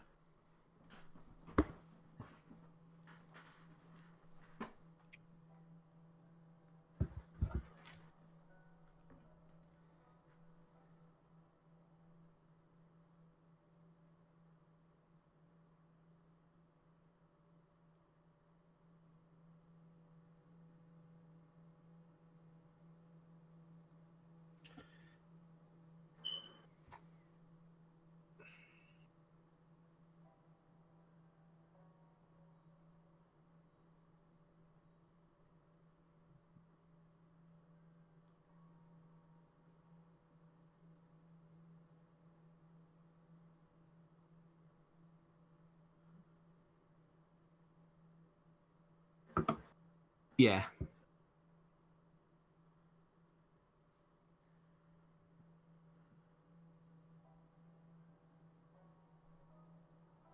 Oh, that is above you. That's not right. This one's got to go to the front.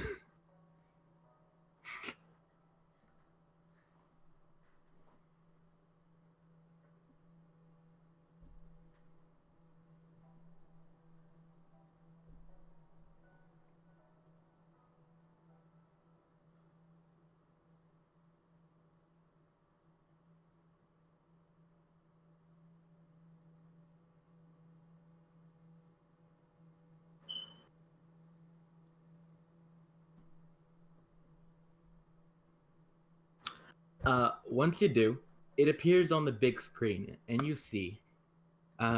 It starts listing information, and as you begin to read it, you can see it in your mind.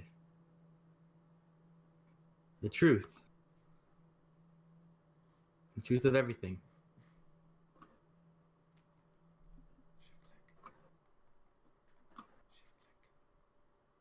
It's just darkness. Calm down. My old friend.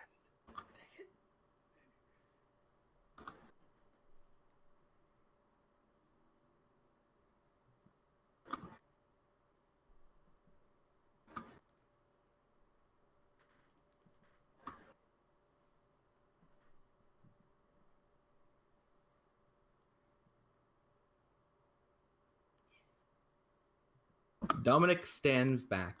It's the next day after he had left. It is dark outside. The moon is out, and the stars are shining down. He crosses his arms as Tessa comes in. Dominic, I wasn't expecting you back so soon. Yeah, neither was I. I turned back after a while. Oh, why? I'm gonna be honest. I wanted to be supportive of your work, of everything. I wanted to be there, but Tess, it's too much. And what I found when I was looking through your stuff, you looked at my stuff? Yes. Because I told you, wasn't sure if you and Chorus were. I wasn't. I know that now. But what is this? He holds up a series of papers. And yes, sorry, Roberto. This is not a recording. This is a written detail of the events. Okay. He holds a series of papers. Oculaire denied this. Yeah? And? Tessa, this is human experimentation! Human fusion! What even does that mean? It's just what he promised me would work. Who promised you? Providence. What the hell's Providence? Look, Dominic, don't get mad with me now. What do you mean, don't get mad? There's a reason. You're asking for children. Yes, but no, Tessa, it's not how this works. They're humans. Their lives. I could turn the other cheek when they're Pokemon, barely, but this is too much. I can't be here right now. Dominic, where are you going? Gonna get Abigail. He heads outside. Tessa was last with Abigail. Tessa walks in. She walks over to the counter. And it's that moment when Dominic walks back in slowly.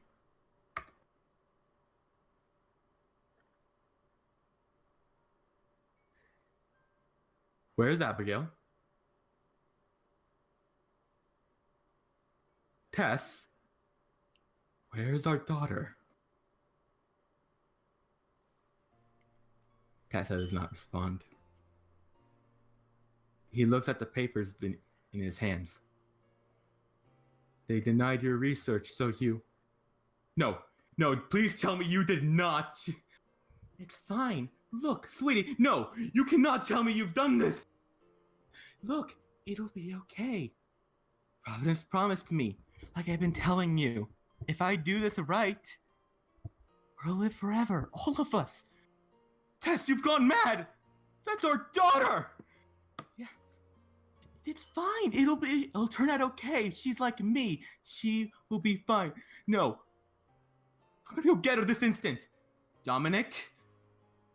No. Tess, when she went to the counter, grabbed something. As Dominic turned around, well, we don't need to see that now, do we?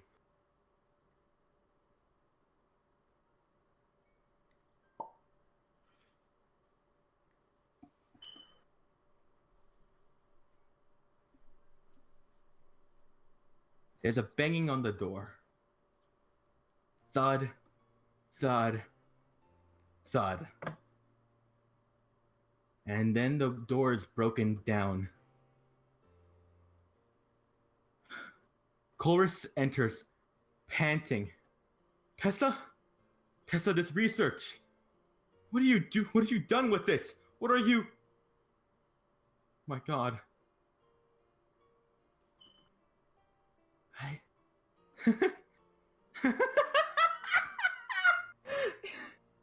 Can't you see now, Chorus? No. So what have you done? It's gonna be okay. It's all okay.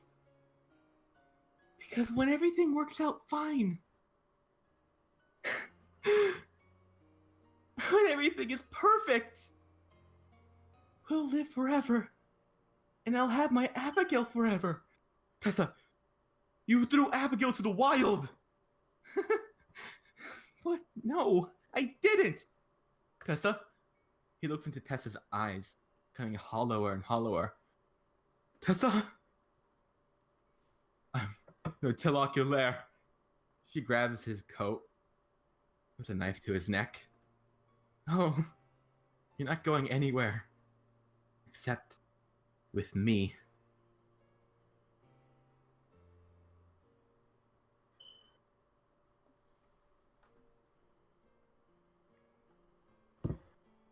Last 7 years, Abigail. Here on Crescent Mountain Base, you have been living with Houndoom. Around the region, in all sorts of spots, locations, and otherwise, Lost Girls have been popping up. On the screen before you, all of them, all 16, all listed with a different Pokemon. Mightyena, Arcanine, Houndoom yourself, counting all 16 Lost Girls. You are number 1. The rest are just called subject with a number. But that's not the end of the story, Abigail. Because the last thing that appears on the screen is your current location.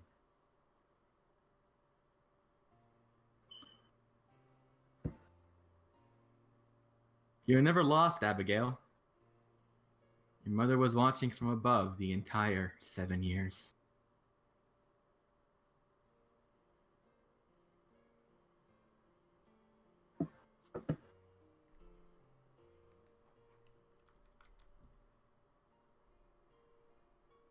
Fuck.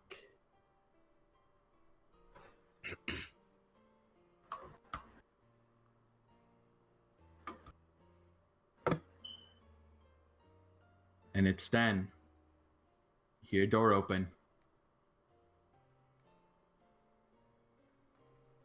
Just gotta doesn't go fast. And a figure walks in.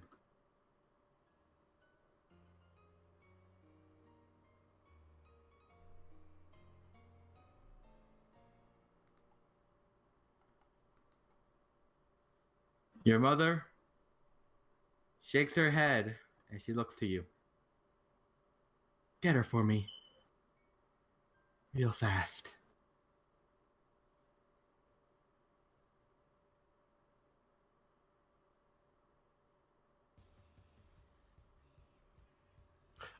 Oh,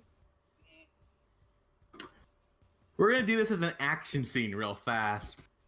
Roll initiative? No, we don't need initiative for action scenes. Abigail, you have a few moments to do certain things. What would you like to attempt to do?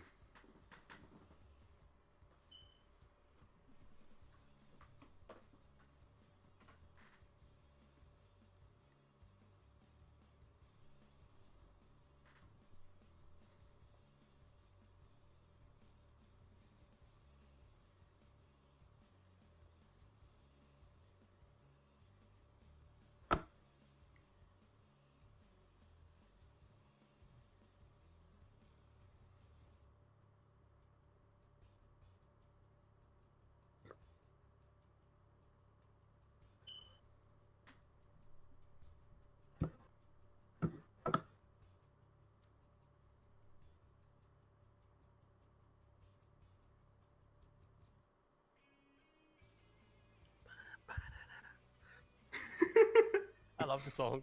Sorry. So do I.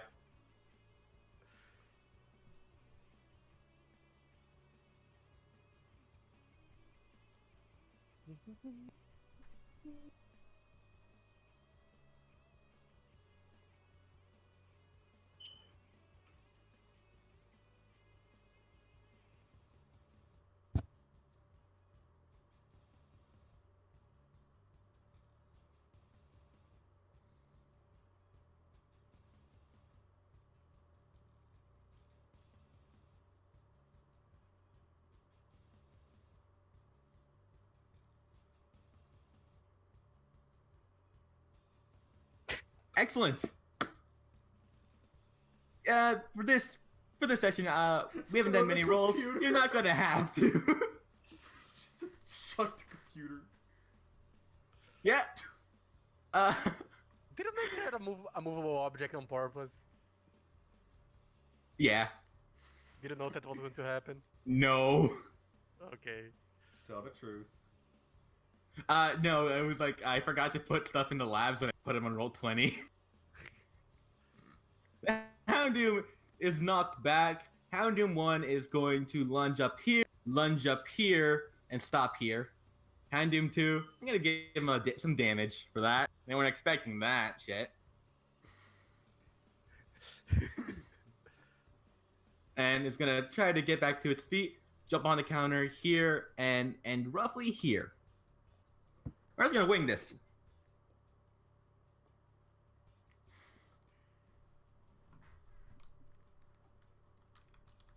You hear your mother does shout, "Don't hurt her. Pin her down."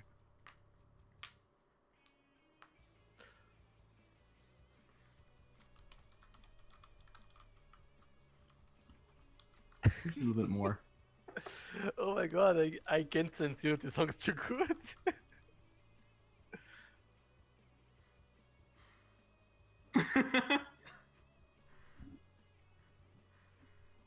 You hit it with a computer which has electricity.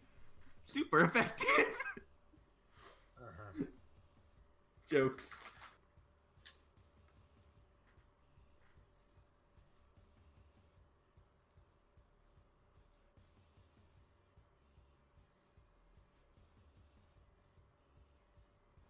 Oh, Oh shit! That's hysterical. You would not be able to throw it, but you would definitely be able to essentially like when you grab an end of it and you throw it, and it would probably hit this Houndoom 1 as he jumps down towards you. For that, I would like an athletics check just so I can do a decent amount of damage, so I can check for damage. This is how you use your environment to your advantage. Yeah. Appropriate. Christ.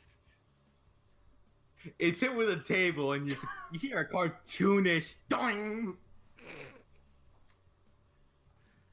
That's what you had a good old. No one has seen that coming. No one. You never see it coming. I'm guessing that was an expert Don't check. joke about that. Yeah. Okay. Delta Houndoom 2 is going to attempt to pin you. So that would be what to do. I forgot what the terminology was for grabbing. Grapple. Grapple. Grapple.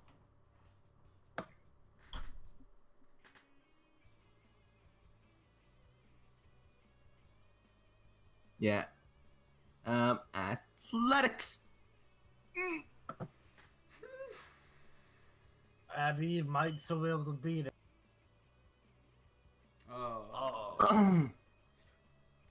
The table must have thrown her off with all that weight. Yeah. Not a good roll. And with that, I'm gonna bite it. You can choke it with your goggles. holy shit. Oh my god, you can. At this, Abigail, hold on to that just a moment. Trust me. I knew I shouldn't have said Houndoom- that, but I had to metagame. The Houndoom has you for a bit. And this masked individual appears, walks forth. Looks to Houndoom 1, motions them off. They nod and they vanish.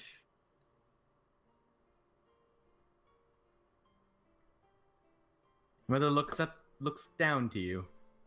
And she takes off her mask. Then you grab another Sprite. And she looks to you and says, I didn't expect you to come so far to well, break into my room. I guess great minds do think alike. She says with a sickly sweet smile.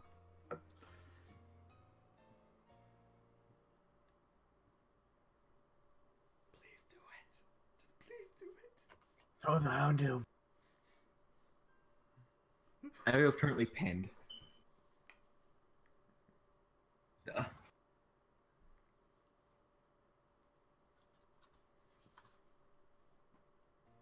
Not well.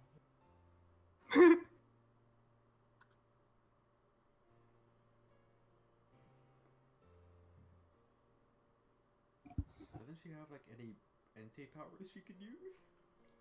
She can sense fire types from a distance. Perfect. But that was a water type. Thanks, Entei.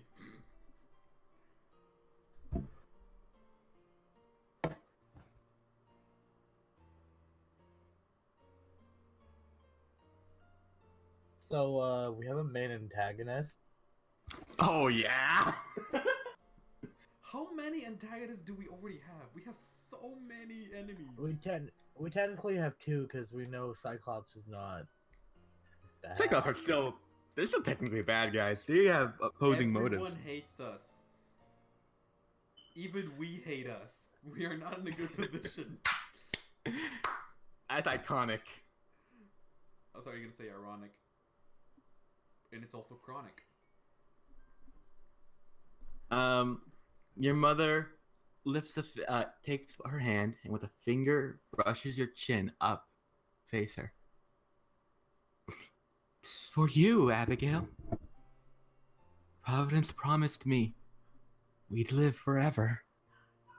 I'm doing this to create a perfect world where you would no longer have to suffer, no longer have to deal with these mundane problems, all these Cyclops, all this Southern government.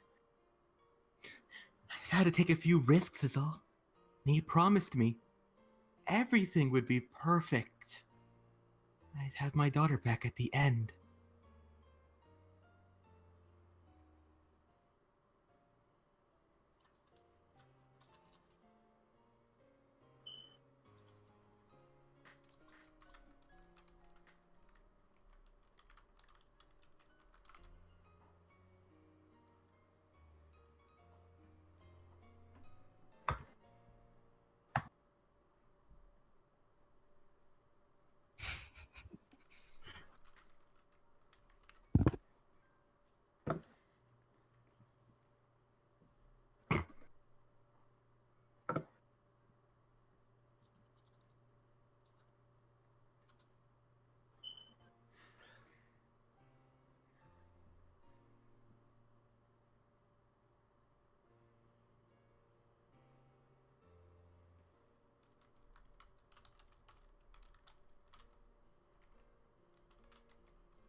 I wish it worked that way.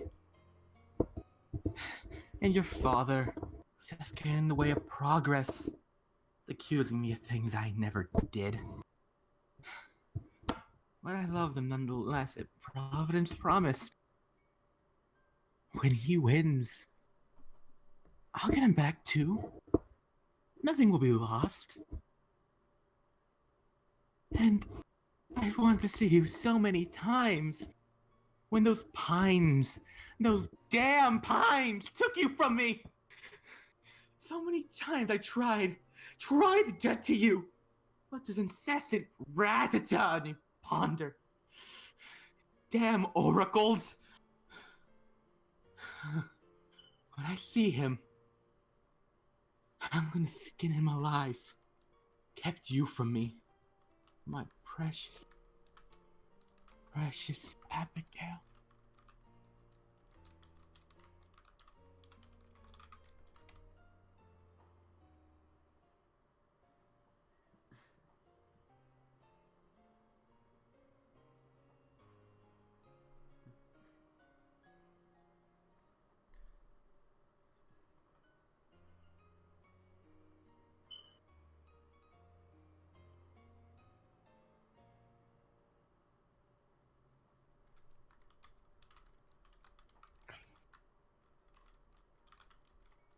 Cheetah calls for 20.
Tessa, she frowns a bit, and she looks to you.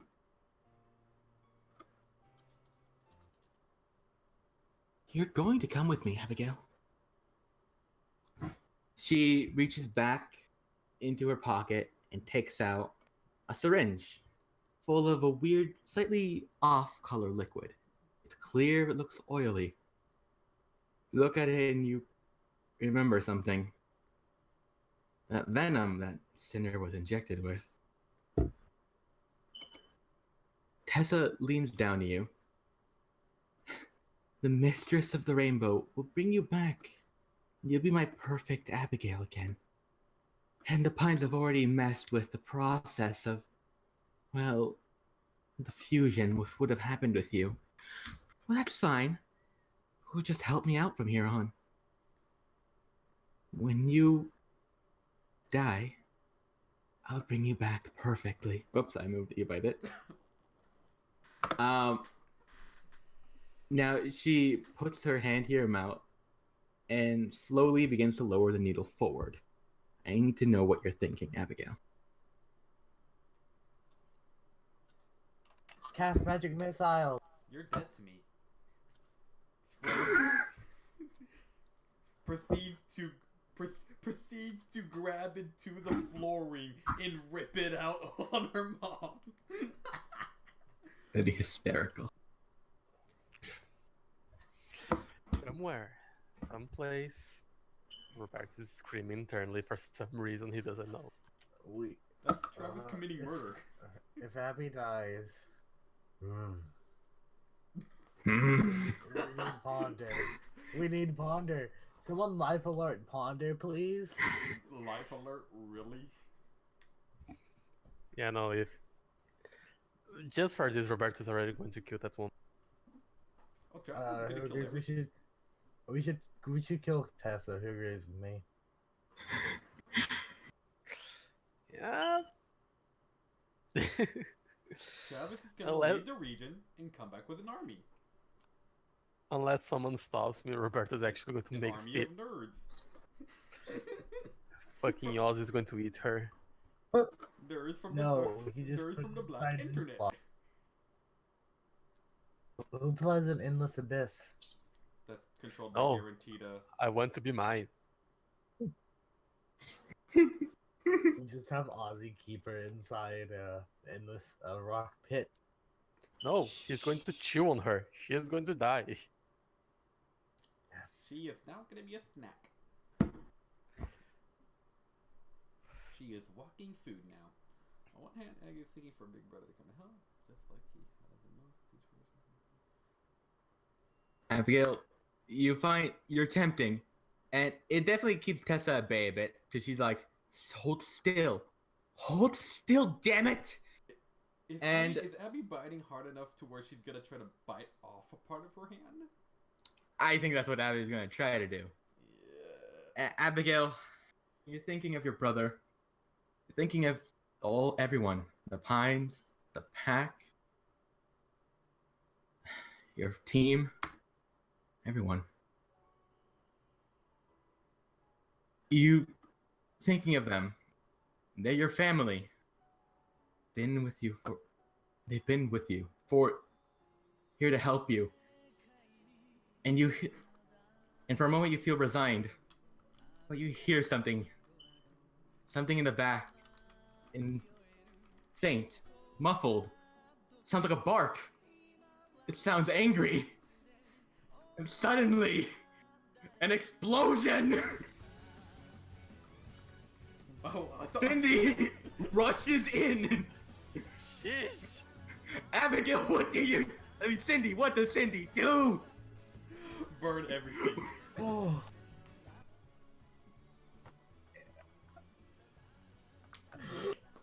Just like rip your throat out. Plain and simple. Murder. Yes. Cindy is a murdering machine currently now. Give me. That would have crit. Oh my god. Holy shit! Cool, let me just be able to get Tessa. Shit. I forgot Tessa's built like a brick house. Shit. Yeah, that's damage. Oh, that's backwards. What just happened? How is she absorbing it? She's not supposed to. Oh, specifically the hand syringe. She shouts like, "What the hell?" Immediately she shouts, "Get me out of here!" And she will teleport out of here. You still have... Cindy can do her thing.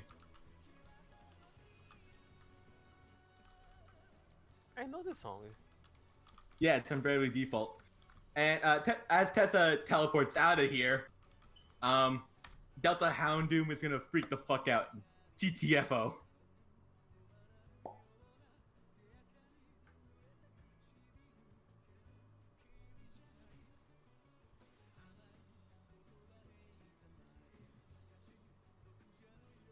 So I'm gonna wait, see if, because I'll allow you, you still have Pursuit, right? That's what I'm basically asking about.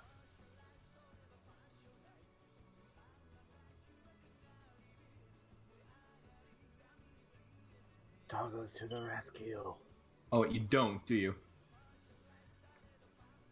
Not anymore. Anymore. Oh, Abby does.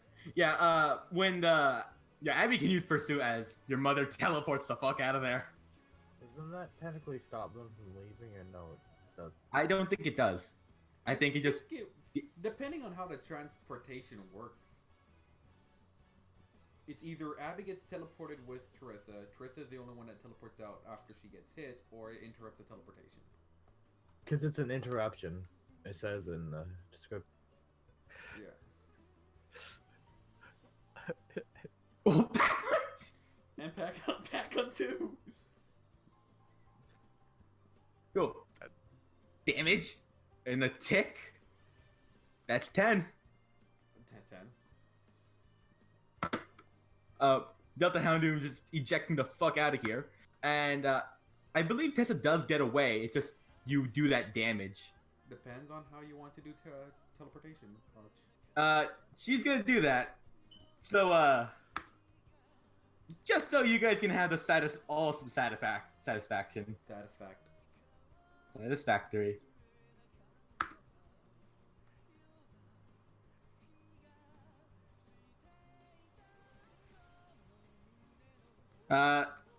Get to the front, Ponder. He rushes over, sprinting, and does like a knee slide to Abby. So what had happened was in the vents was Ponder and Cindy.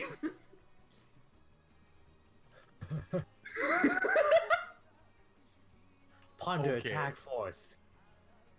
Yeah.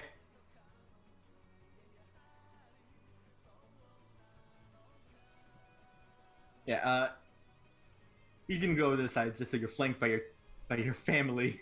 Your true family. Hey, You'll be there in a bit. I'm joking. I'm joking. Ponder does not let go.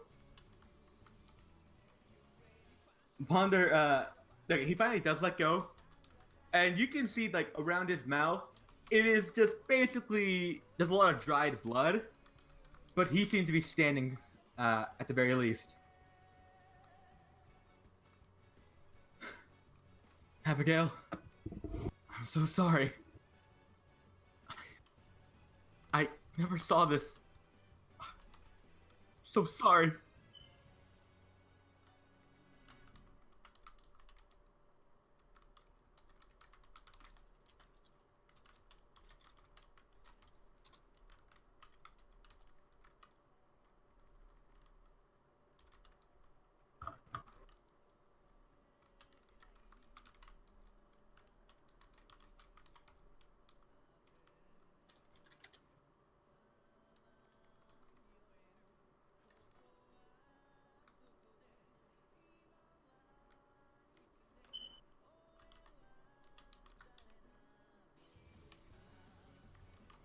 This was beautiful. Thank you.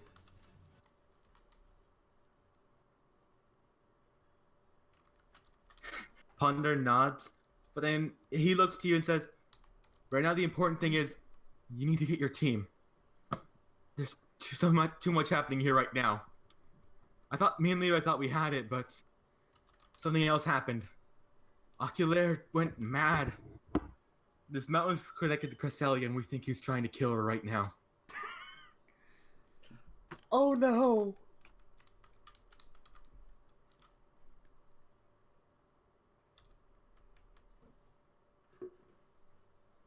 God damn it, Arch. I mean, Abby's mom is a part of Providence, so.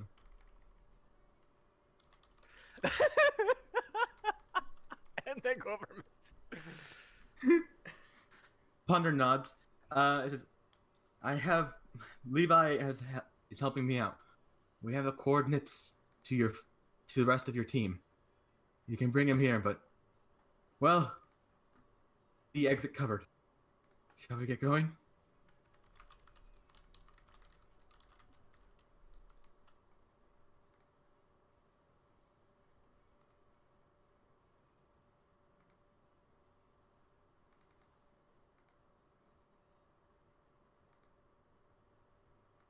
Not what I was freaking expecting. None of us did. Never expect anything from me. Art like the Spanish Inquisition. Yeah.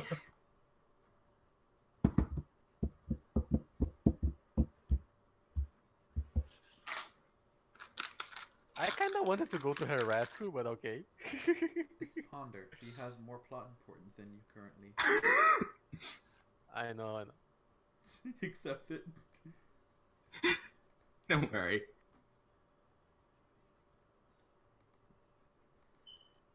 We need a "this is fine" with Ponder on it. No, this is Team Legacy. Just smack the team emblem on that.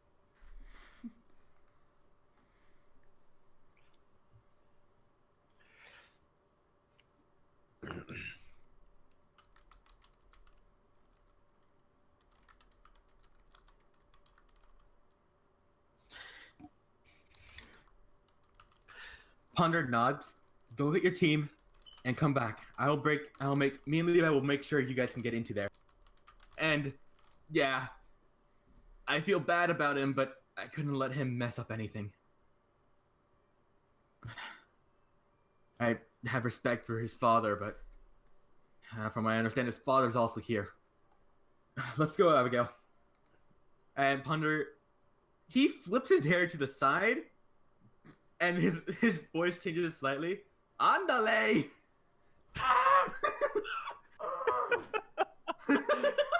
Did he just turn into Spanish Ponder? No, he's just the weird Ponder that's fast. Oh, so he's Crazy Ponder. No, that one's a little more crazy. How is the scientist reacting? Abby can tell these doors have been locked, and you keep banging like, "Hey, what the hell?" I swear, if there's a hacker more experienced and more awesome than Travis, Travis is gonna kill some people. Even more. Okay, then you probably want to kill Tessa. Oh, Tessa. she's already on the top of his hit list. Yeah, Once you find out. By the way, does that box that Abby has contain the AI, or does it summon the AI? What it would do is You cut take the out. sequence. You cut out. It basically turns it on. Dang it! Arch. You wouldn't That just nat give an twen- AI. I know you, but still. I have a feeling that Nat 20 did something with Providence from the last week's session. Why would you say that? Not like I had to change some things around mid-session while you guys were talking.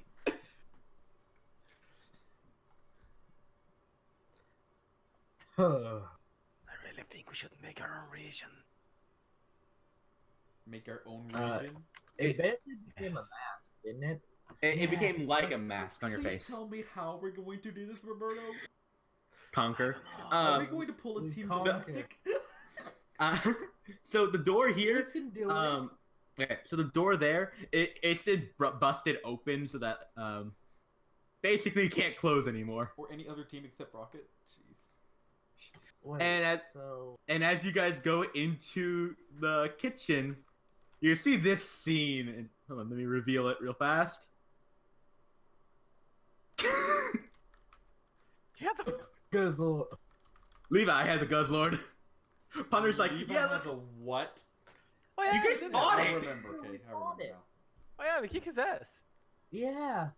Punter's like, let's not think about this.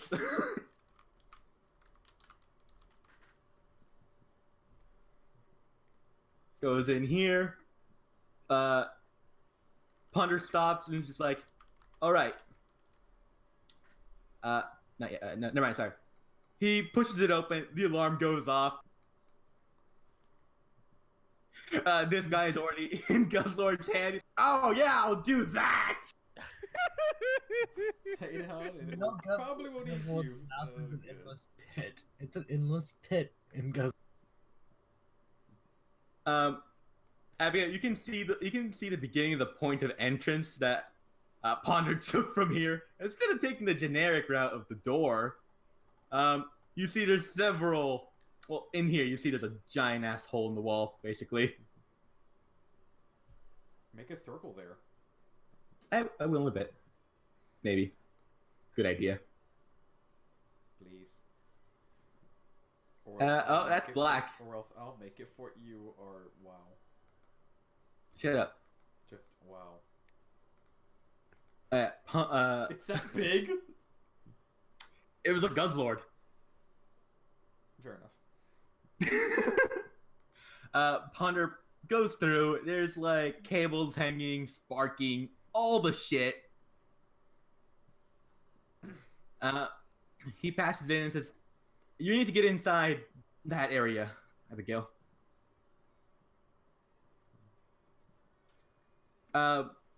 Ponder starts doing things, and he looks up to you, and he lowers his head a bit. And this will be the end of the session, but he looks to you, Abigail, and says, "I'm sorry for not telling you about your mother."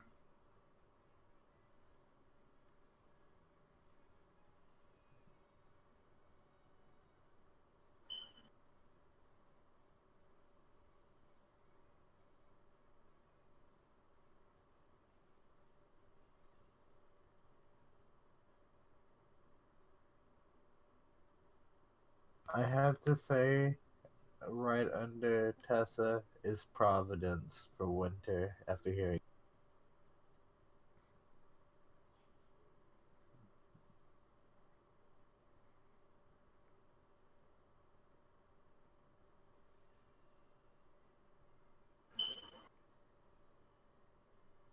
Ponder nods slowly. Yeah. Still.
Ponder laughs and he says, I won't be in this spot. But trust me, I'll be here helping in different ways. And he's about to hit the button, and he looks up to you, Abigail. Abigail. And I gotta stop this changing music real fast. Abigail, I love you. I never, despite everything, I don't want a better world for you. I want a better you for the world. That's why I didn't tell you. And he slams the button, and you're teleported away. He smiles and nods.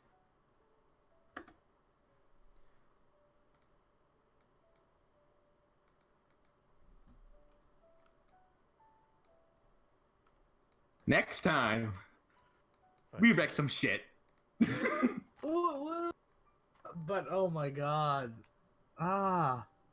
Winter always has to fuck shit up. Oh no, I thought we were going to a rescue mission, not a vengeance one. No, vengeance. I mean, Okay, what did it's it say? not far Sorry. off. It's not far off of what we would usually do, especially how everyone else feels. And we have to go and save Cresselia, don't we? There's still a rescue mission. No. It's an escape Oh. mission. Oh, wait. I think Abby picked up on something.